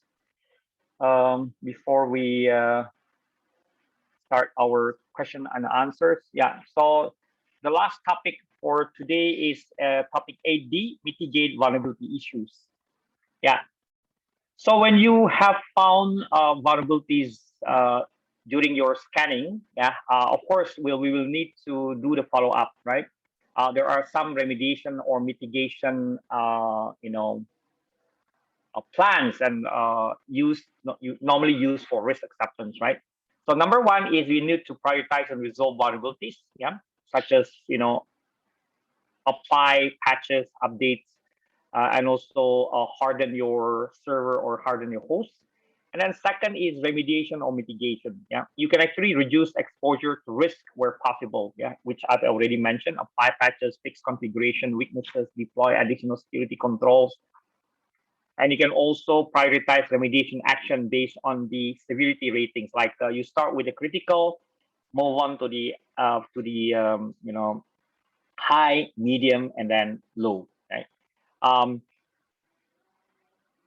Critical and high vulnerabilities are normally taken care or handled or fixed within 24 hours. Okay, and medium to low would be roughly around, maybe like a week, and so yeah. And then you can use change control, yeah. And then risk acceptance might be possible due to some reasons, like inhibitors to remediation may delay the introduction of remediation, or even like a document and monitor sources of accepted risk closely. Yeah. So the organization or company might think about accepting the risk if the cost of mitigation or remediation is way higher than the value of the asset. That's why I remember we were talking about the asset classification based on criticality. That's how the asset will be valued, yeah, or valuation of the asset will take into consideration. Okay, And then the last part here is verification of mitigation. So again, risk might be accepted due to some reasons, normally reasons related to cost of doing the remediation or mitigation. Yeah. If the value of the asset is lower than the mitigation cost, organization might think about accepting risk. Yeah. And of course, we need to verify the mitigation by doing the, perhaps you can do another penetration testing just to validate whether we have already fixed or remediate those vulnerabilities. Yeah. And then you can also take advantage of the configuration baselines. Yeah. You can download from, let's say, Center for Internet Security baselines. Parole setting for service system policy configuration. You can use to remediate the system by resetting to baseline. And if there are some other, in some cases, if let's say, remediation plan or remediation actions were not successful, you can actually always apply compensating controls. Such as, for instance, you found a 0-day vulnerability and the patches or updates are not available yet, then you can think about using compensating controls. Now, compensating controls are controls that can be used to replace the principal control that needs to be applied. For in this case, let's say if the vulnerability is related to 0-day and the fix is not there, or any patch or updates are not available, then you can use compensating controls. Now, you can actually take advantage of many different compensating controls, such as placing servers 24/7 in terms of monitoring, maybe applying or implementing intrusion prevention system, web application firewall, anything that would reduce the risk of the server or host being exploited, right? Another thing is that you can actually use the baselines, or they call it as benchmark, from the Center of Internet Security. Yeah, they have a lot of baselines or benchmarks, such as they have for Microsoft Windows, workstation, server, as well as Cisco devices and some other devices. Okay.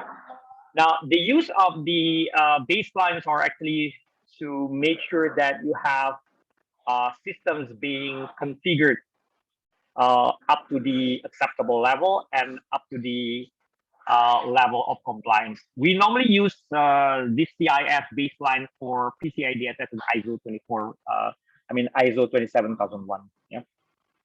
Yeah. As already mentioned, hardening and patching are very crucial to reduce attack surface. Yeah. You can apply baseline configuration, as I've already also explained, regarding disabling unused interfaces, ports, and services. And you can actually use the hardening, host hardening checklist, which you can actually download from the CIS Security Center for Internet Security. You can actually have a sort of checklist. And patching is also very crucial. In terms of availability of the patches, we need to check whether patches are available. For 0 days, you might need to wait until patches are available. And meanwhile, while waiting for the patches to be available, you can always apply compensating control by utilizing different type of technical and management controls. Yeah. And also for patching, enterprise patch management software would help you in terms of implementing the patches and updates. Yeah. And you could also investigate any problem in patch management processes. Yeah. There are some inhibitors to remediation, such as legacy system and proprietary system, organizational governance. This is process interruption, degrading functionality, or MOU, or even service level agreement. So remediation might be hold or might not be able to be applied, or you you might need to actually look at several reasons why remediation cannot be done. Yeah. So fixing remediation, risk mitigation may not be applicable due to some reasons. These are some reasons. Yeah. You might have like legacy system or proprietary system which cannot be upgraded. Yeah. Or enhanced. Yeah. Or maybe due to the governance, organizational governance, business process interruption, degrading functionality, MOU, and even service level agreement. Those are the inhibitors. Okay, I think that's all. Yeah, that's all for the slide. Yeah, and yeah, so sure, Varun, I think I can take the question answers since I'm done with the presentation. Sure. I think, I mean, we do have some time left. So what I would do is I will take up some questions, but then I would also request the participants to type in the questions in the Q&A section. And if you want Semi to explain any specific topic, since we have time, so just Yeah. feel free to do that, and Semi would be able to do that or demonstrate that. So while I pick up the questions, guys, I mean, think about it, whether there is anything which you would want Semi to explain you. Uh, but I would definitely want, before I take questions, right? I mean, I would definitely want Semi to explain, I mean, the CompTIA career pathway, right? I mean, and the CySA Plus certification. And why does Semi thinks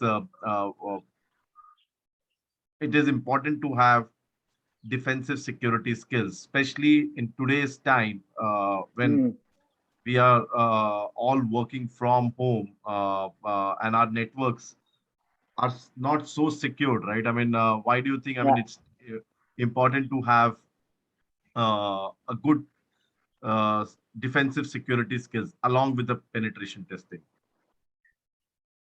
Yeah, who actually asked that question? No, it's a question from me, Yeah, Semi. from you. Okay.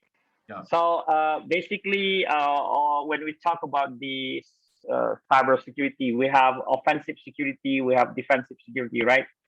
So a lot of attackers, I would say, malicious users are trying to take advantage of those vulnerabilities being found in the wild, or maybe current vulnerabilities. So we're in the state of defensive security, we need to learn both about the offensive as well as the defensive security, so that we can properly protect our asset. Remember that the main objective of cybersecurity, specifically related to the defensive, is to protect our digital assets. So in order to do that, we have to know to have the knowledge related to the offensive and also defensive security, so that we can actually protect our assets. Yeah.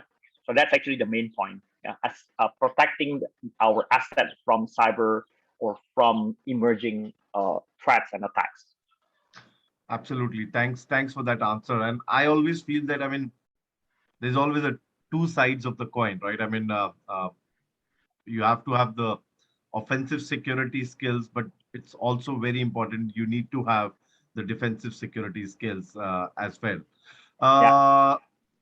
Let me just find out some questions, right? Yeah. So right. The question is, can Nmap capture all devices, IoT, within my network? Can Nmap capture? Depends All on, devices. Yeah, as long as your devices got IP addresses, the answer is yes. Okay. But in terms of detecting the version, like services version, operating system version, and device types, Nmap may have some, I would say, limitation. Okay. Yeah.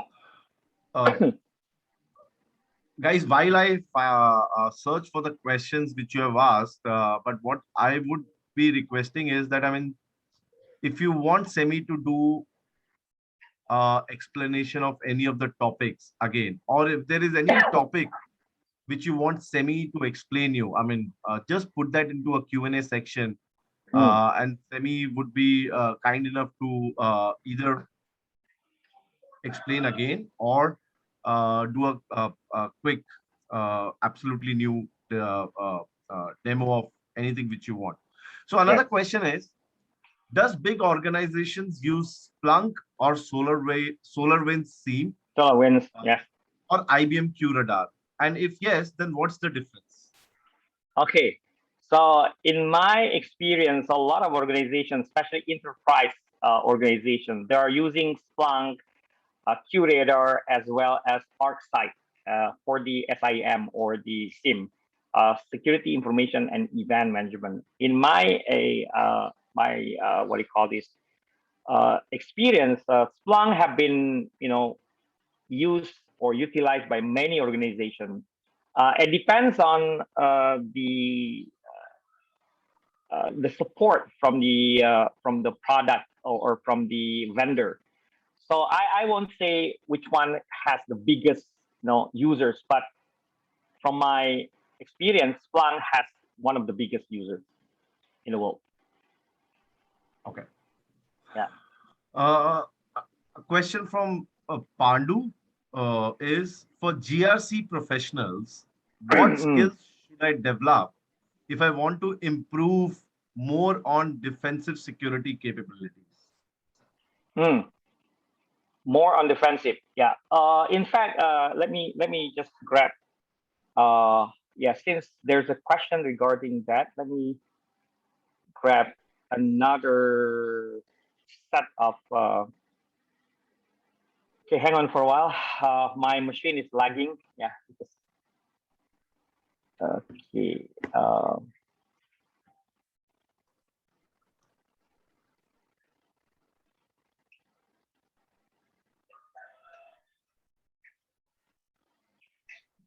Okay, here. I've got another slide which I can also explain. Very good question. Very good question. Yeah, so when you talk about the Security Operations Center, security defense, this is actually just my slide that I was using when I explain about security operations centers and in terms of security defense or defensive security, right? So we have SOC building block, SOC organization, compatible aid, tag aid detection, SOC CMM, duties and training needs, SOC and blue team tools, nature attack framework, and lab for security analysts. This is actually related to cybersecurity analysts as well. Yeah, so this is the SOC building block. Yeah, as you can see that we have the people, yeah, process, and technology. Now, when you talk about the skills and knowledge, right? We're talking about people. People need to have formal training needs, yeah? The formal training on the job, like for instance, CySA Plus or any other training such as the Pen Test Plus or even Security Plus. And then we have the on-the-job training or on-the-job experience, which might be related to the use of the tools, yeah. And then on-job vendor-specific training. It might be coming from Splunk, like you may have training related to or maybe SOC radar or that, and your internal training, which is normally related to soft skills like effective presentation skills and so on, right? Yeah. And in terms of the knowledge and skills, yeah, you can also think about having the knowledge about endpoint protection, net flow, network monitoring using, let's say, Wireshark, yeah, threat intel, forensic, and also the incident detection or management, yeah. And then when, so this is the SOC organization, yeah. security operations centers, we have 3 tiers. Normally, the first level is known as the tier 1 alert analyst. Second level is the tier 2 incident responder. And then we have the third level, which is the SME hunter. So depending on your, your dream job, yeah, whether you would like to become an alert analyst or incident responder, and even SME or subject matter expert hunter, whether it's threat intel, malware, endpoint, and network, right? And even for the SOC manager, yeah. So there are many different levels of, knowledge and skills that you need to learn in order to become the SOC analyst as well as the SOC manager, from level 1 to level 3.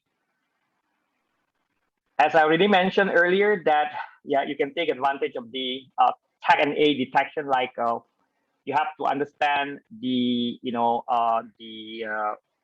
network traffic, flow, system logs. You have to understand how to analyze the system log, endpoint data, threat intel, security events, and identity and asset content, right? So you have to know a lot of different things in order to be able to analyze. So these are, compatible Tag A detections are just tools that can be used to provide you with the visibility by centralizing those various sources, right? But as an analyst, you have to understand how to analyze the data from different sources or various sources, and further investigate and triage devices of interest to scope of the incident. Yeah.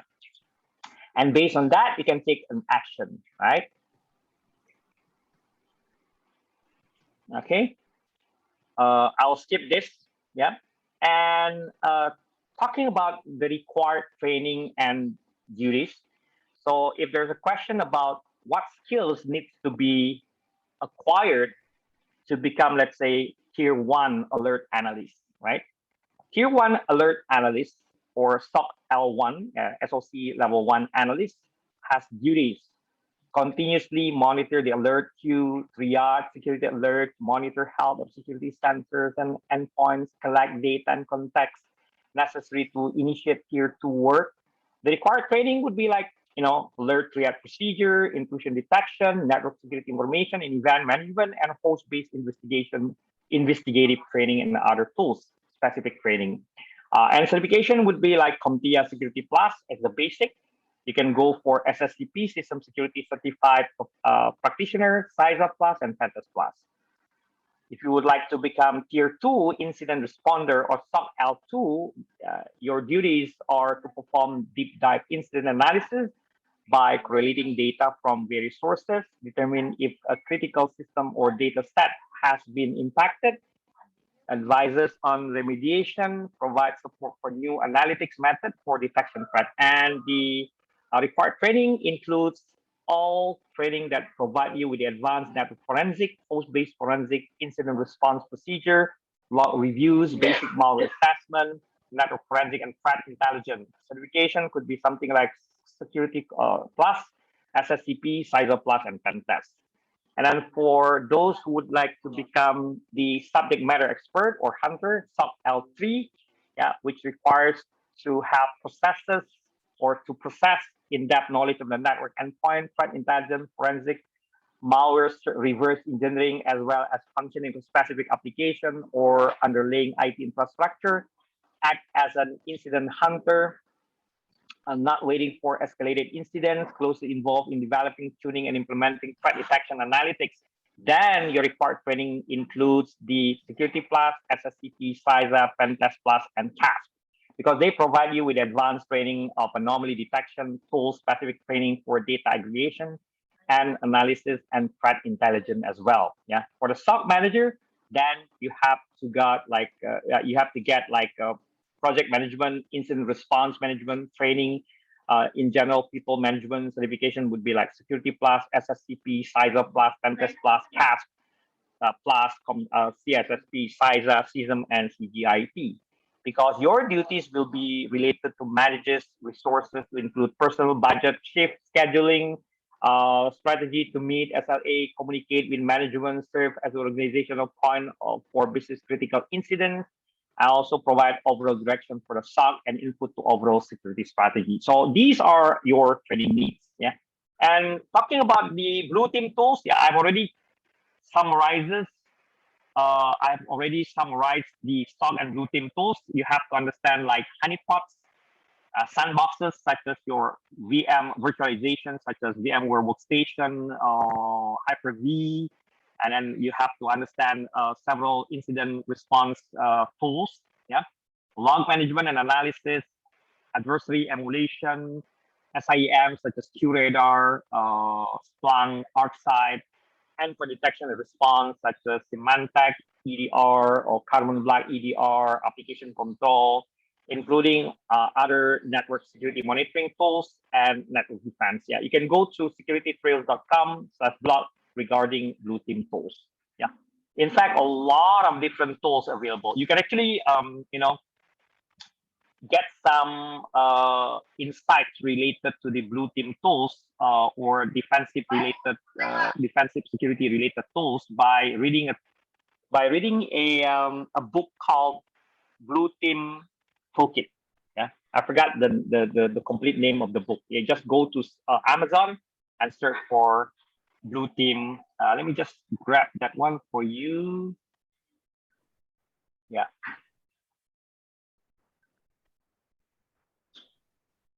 So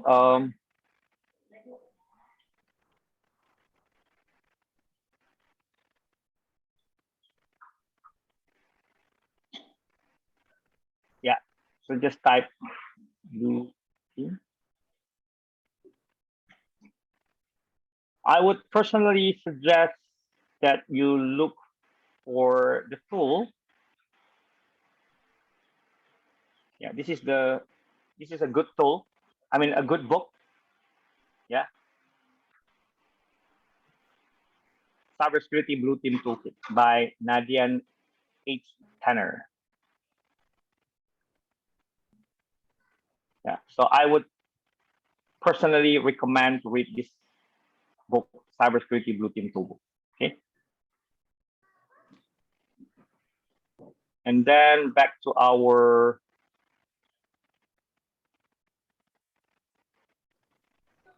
discussion earlier. Okay. Yeah. Yeah. So, yeah. Here. I think go ahead. Yeah. Yeah. Okay. So besides that, blue team needs to also understand this kind of things like micro attack framework, which is also discussed in CySA, our CySA CompTIA CySA Plus certification. Okay. And if you have the labs, these are the labs you can actually do with the cybersecurity analyst course. Okay, that's all. My explanation very long. Sorry. I think the participants really love the explanation, and one of the person also said that you're explaining it far much better than what their HR people explains to them. So great job, Semi. Thank you. I think I'll pick up some questions, some technical questions. So there's a question from Nikhil. Nikhil is asking, if any antivirus is installed while scanning with Nessus, scan will be blocked as AV categorize it as malicious traffic attack. Yes. Malicious network traffic. Yeah. And AV will block the Nessus running IP. Is there any way in Nessus to bypass from getting AVs? Bypass the AV detection? Yeah. Is that what he meant? Yeah, let me just share my screen, Semi, so that you can also read the question. So this is the question. Can you see it? Yeah.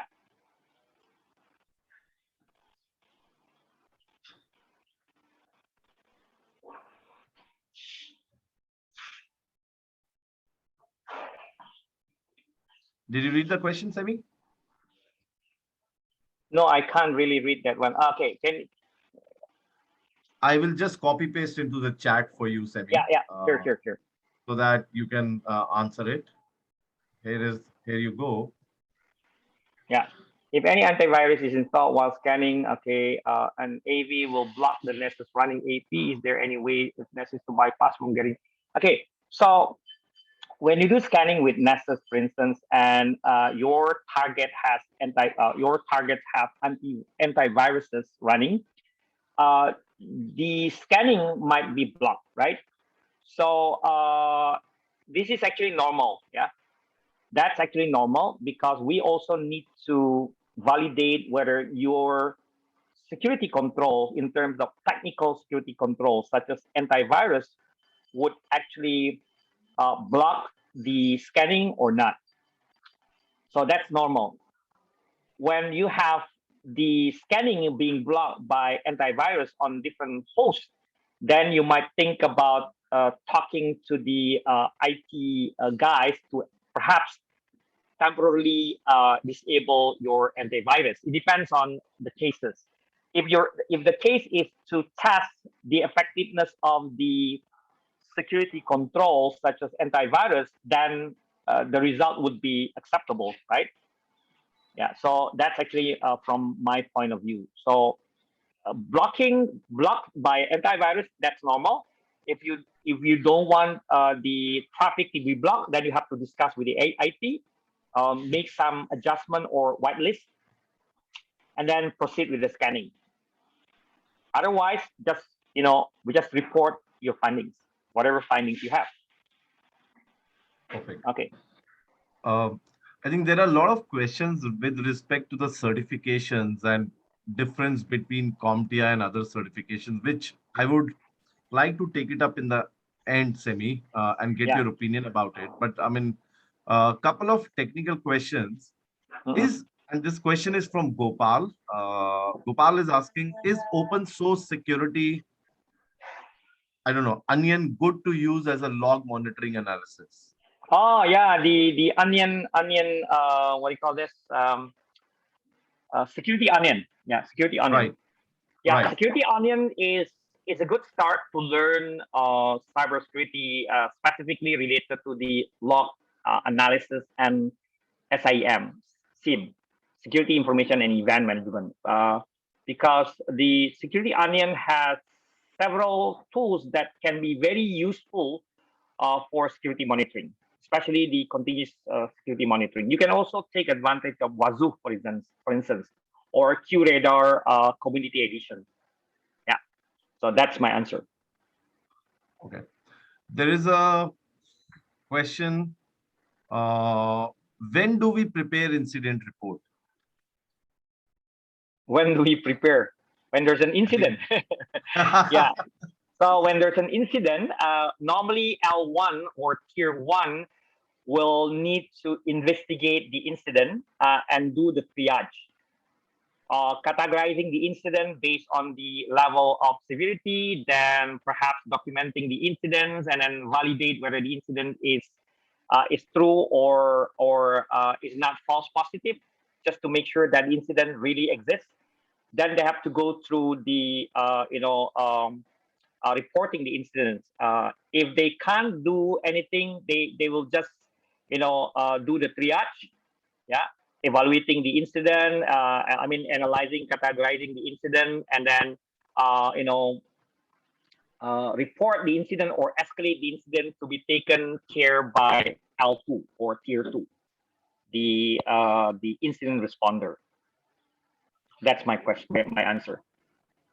Excellent. And we as CompTIA also has a free incident response planning template, which I'll share it with all of you in a while. But a question is, what are the response codes that can be received from a web application? I don't know. I don't know if it makes sense, but then can you please repeat? Can you please repeat, Varun? Sorry. What are the response codes that can be received from a web application? Response codes. I don't know. Response code from web application, like a normal error, like 404, 200. Yeah, 200, 404. These are the common, responses from web applications? Okay. Very funny question. I know. I think, I mean, maybe the person needs to restructure the question again and ask. So here is a question from Musavir. So Musavir is asking, are there any particular softwares to work manually on the cybersecurity or any labs? To work manually, what does it mean by to work manually here? Let me see. I think what he means is that to practice the practical part, right? I mean, of cybersecurity, are there any softwares or are virtual labs, if that's the right interpretation? Okay, so I would personally suggest that the students or participants can start with having, let's say, Kali Linux and some open source, I would say some targets that they can download from vulnhub, vulnhub.com. I'll just write down something, vulnhub.com. Yeah, then use whatever tools available to practice, let's say, for pen testing, ethical hacking, and even for defensive security. They can start downloading tools such as, EDR Hunt, EDR Hunt, Deep Blue CI, or maybe like, Security Onion. Yeah, those are the tools that you can utilize to learn about cybersecurity. Okay. Question from Fedi. As we know, there is a method used by attackers to bypass the AV. So is there any method to scan the host that is blocked by AV? To scan, scanning, most likely your scanning will be blocked by AV, because AV will look for any suspicious or malicious activities. I have practiced several scanning techniques with Nmap, such as using -T1 and -T0 to do slow scanning. And so far, my IDSs and IPSs did not actually capture my traffic. So there are some, some options where you can actually, adjust to make sure that the antivirus will not detect our scanning. That they can ask me personally if they want. Yeah, a lot of things to explain. In fact, guys, a request is that Semi has its own YouTube channel, so all of you are more than welcome to subscribe and get that free information which Semi shares with all his students. And I mean, Semi has been generous enough to share his personal mobile number with all of you. So be sensitive to the time zones. But then, if you have any questions which you want Semi to answer for you, Semi has been very generous today. So a couple of more questions we'll take. So do you know any open source SIEM tools that I can try on VirtualBox or VMware? Tools, a lot of tools. I can't really explain all. Nmap, Hpin 3, Hashcat, Nessus, OpenVAS. Too many things. More than 300 tools available for on Kali and let's say Parrot. Okay. A question from Hemraj is there any unified endpoint management system tool for Linux operating system? Unified what? Unified endpoint management system, UEM. Not from what I know. I don't know about that. Okay, Hemraj, sorry. I think you need to search it on Google a bit. Yeah, can't really remember. What is the scope of artificial intelligence and machine learning in cybersecurity space? Okay, good question. So basically, the AI the artificial intelligence as well as machine learning would improve or enhance the capability of our software or tools to do scanning or to do detections and provide us with the threat intelligence or any comprehensive what do you call this what do you call that the threat intelligence or threat information. Yeah, so AI and machine learning can be used to enhance the capability of the tools such as antivirus, endpoint detection and response, as well as SIM and log management. Okay, that's my answer.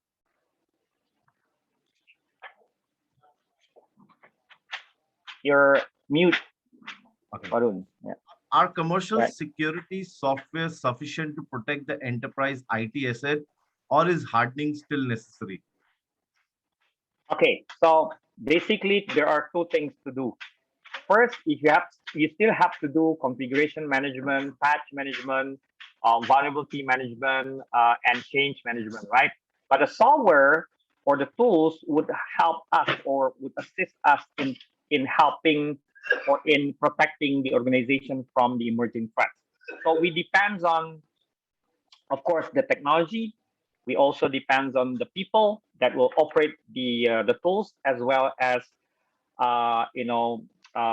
the processes being used in the organization. So we need three different elements to successfully protect from the emerging threats. The first one is the people who will actually utilize or use the tool. Second is the processes, which allows us to improve our security what do you call this process or processes. And then the third one is the technology. So we have to rely on three, not only just technology. Remember the stock building blocks: people, process, and technology, not only technology. You can buy the most expensive SIM or SIM tool in the world, but you still need the people, the brain behind the tool. I think, I'm again on mute. Very rightly said. Now, before I take up any more questions, what I'm going to be doing is there are a few very, very important resources which I'm going to be sharing with everyone. So, guys, please bookmark this. Here is one place where you can find all the free 15 tools which we are sharing during the cybersecurity month. And if you're going to click on this link, you will have a lot of informative stuff, including one of the questions which was asked, the role of how to prepare an incident response plan. So we have a free guide for you guys. So enjoy that. The second thing which I want to share with all of you is this is something which was just answered by Semi, but then the role of artificial intelligence in cybersecurity. So guys, feel free to do that, access that. And third is, so guys, this is I would request you to bookmark this link called CompTIA.org/resources. Irrespective whether you want to take a CompTIA certification, you don't want to take a CompTIA certification, we as an organization always believe in sharing the information. And this is one stop where you can actually find a lot of information, not only about cybersecurity, but also some of the other trending domains like artificial intelligence, data analytics. Last but not the least is subscribe to our blog. Every day there are good information and good articles which we post out. It would definitely give you a lot of free information, and maybe some of you might not also require to get a certification, right? But then do bookmark these free resources which CompTIA has to offer to you, and we hope that it can benefit you. So I think, I don't know, if we if we keep on taking the questions, Semi, you and me have to spend the entire evening. So maybe I mean what Yeah, I'll do yeah, is, because you mentioned about a 3 hour session, right? I'm trying to utilize the entire three hour session, but of course, if you wanted to finish it earlier, yeah, it's up to you. yeah, we'll just take up some of the questions, right? Okay.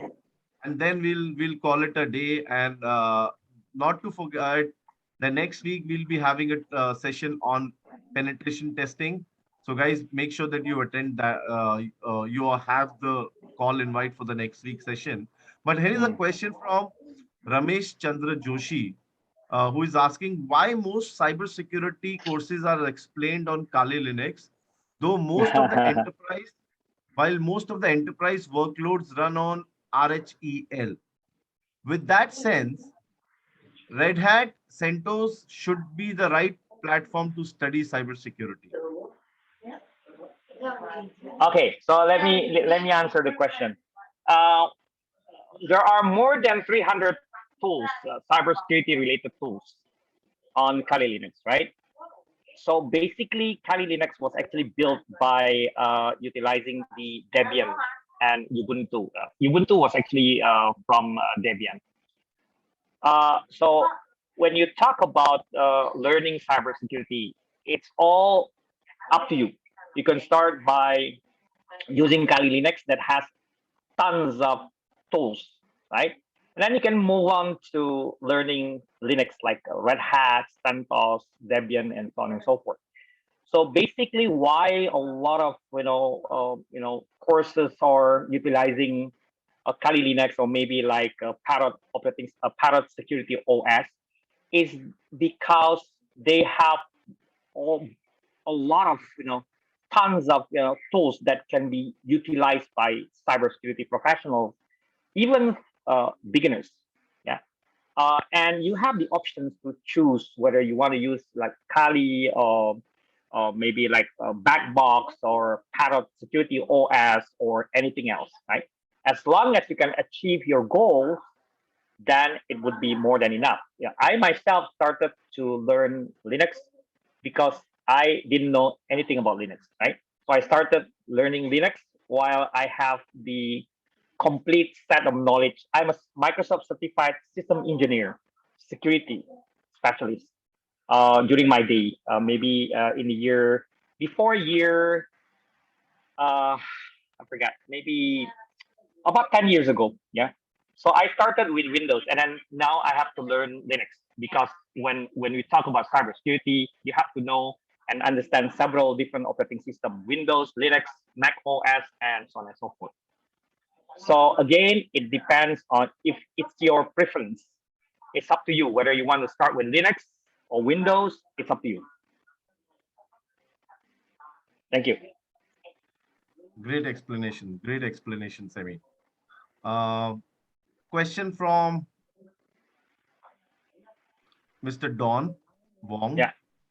What is your advice and recommendation on hardware specification of running security lab with blue red team tools in an isolated network?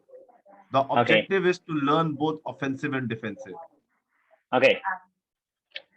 You can have a laptop like mine. I have Asus Vivo Book S14. Yeah. Minimum memory is 16 gigabyte.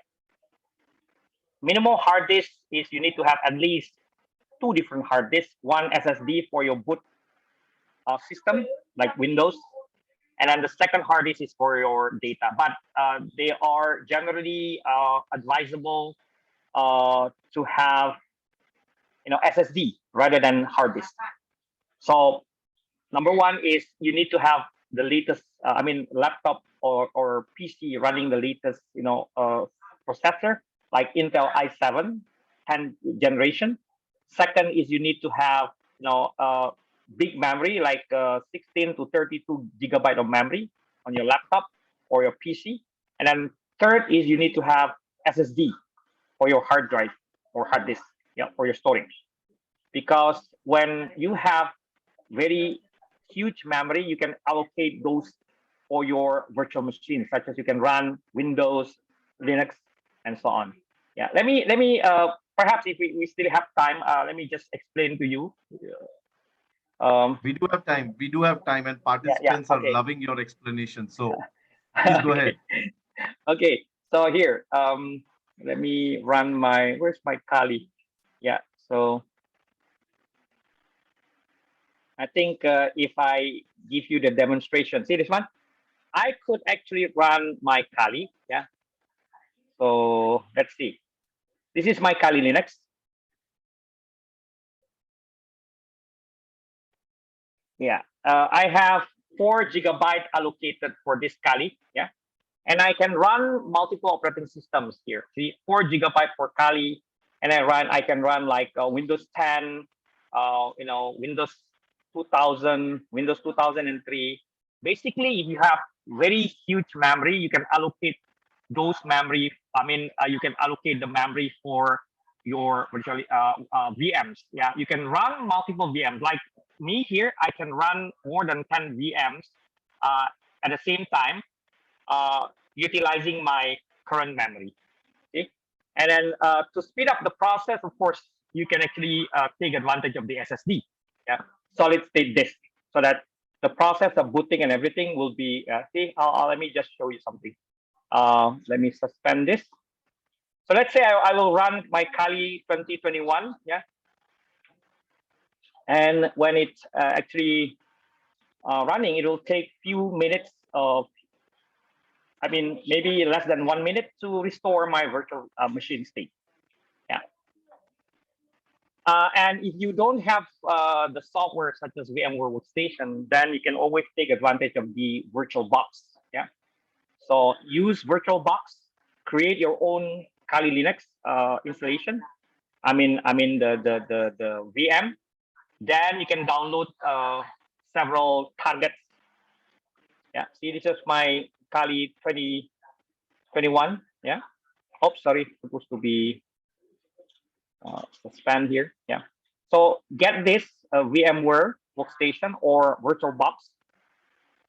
Yeah.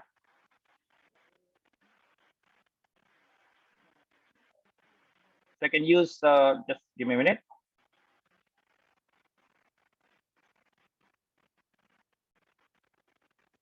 So you can take advantage of the, yeah, so you can go to the VirtualBox. Yeah, you can download the open source virtualization software. Yeah, this one. You can download the latest VirtualBox version 6.1. Prepare this and then go to kali.org to download the latest version of Kali. Yeah, you can go to download, and when you selected download, you can select download the virtual machine, a ready-made virtual machine for your VMware and VirtualBox. Yeah, this is a pre-built images. And then for the target, you go to the vulnhub.com. Yeah, so this is where you can grab your so-called vulnerable machines, mostly running Linux. For Windows, you have to create your own machine. I don't believe that they have created the images for Microsoft Windows because it's illegal. So you have to create your own Windows machine as your target machine. Yeah, practicing cybersecurity. I think that's all my explanation.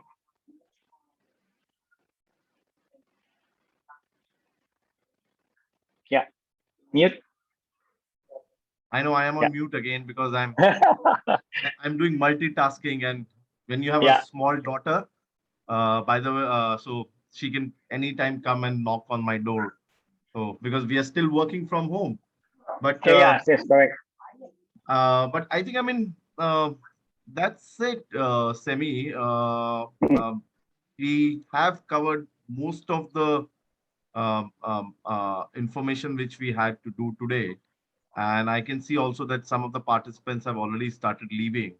So, guys, if you have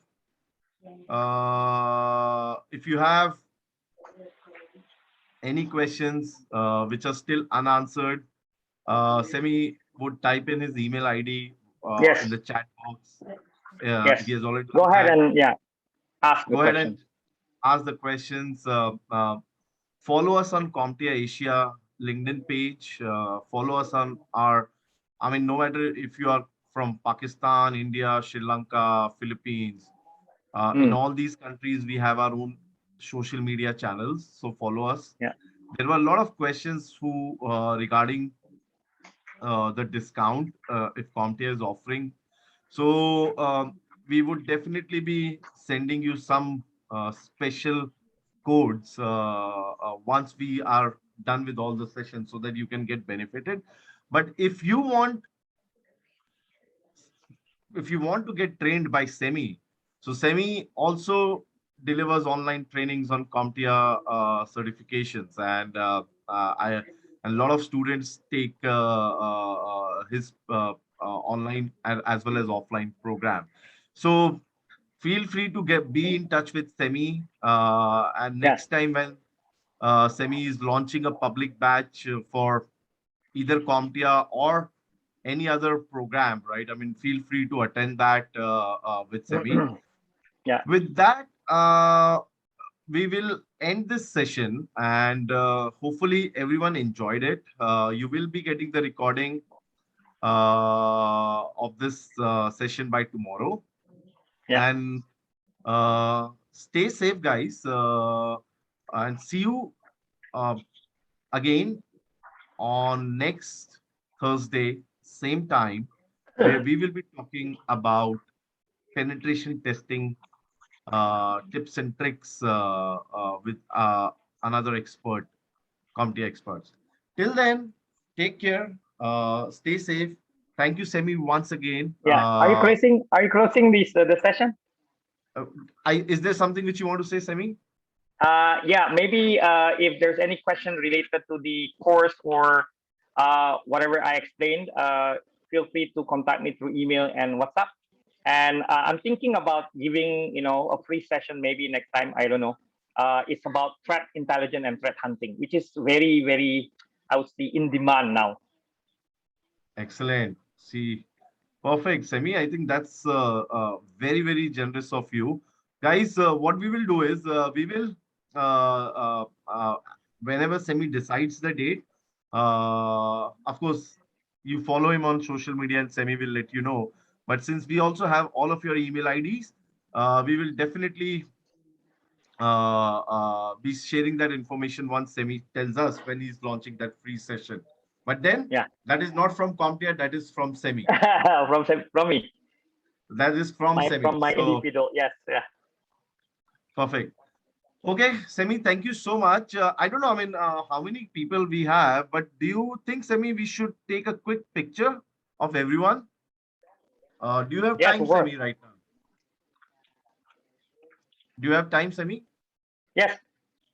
Okay, let me do one thing. I have to quickly find a meeting link. Let me just share a meeting link with everyone. Let's see, we do it at 3:30.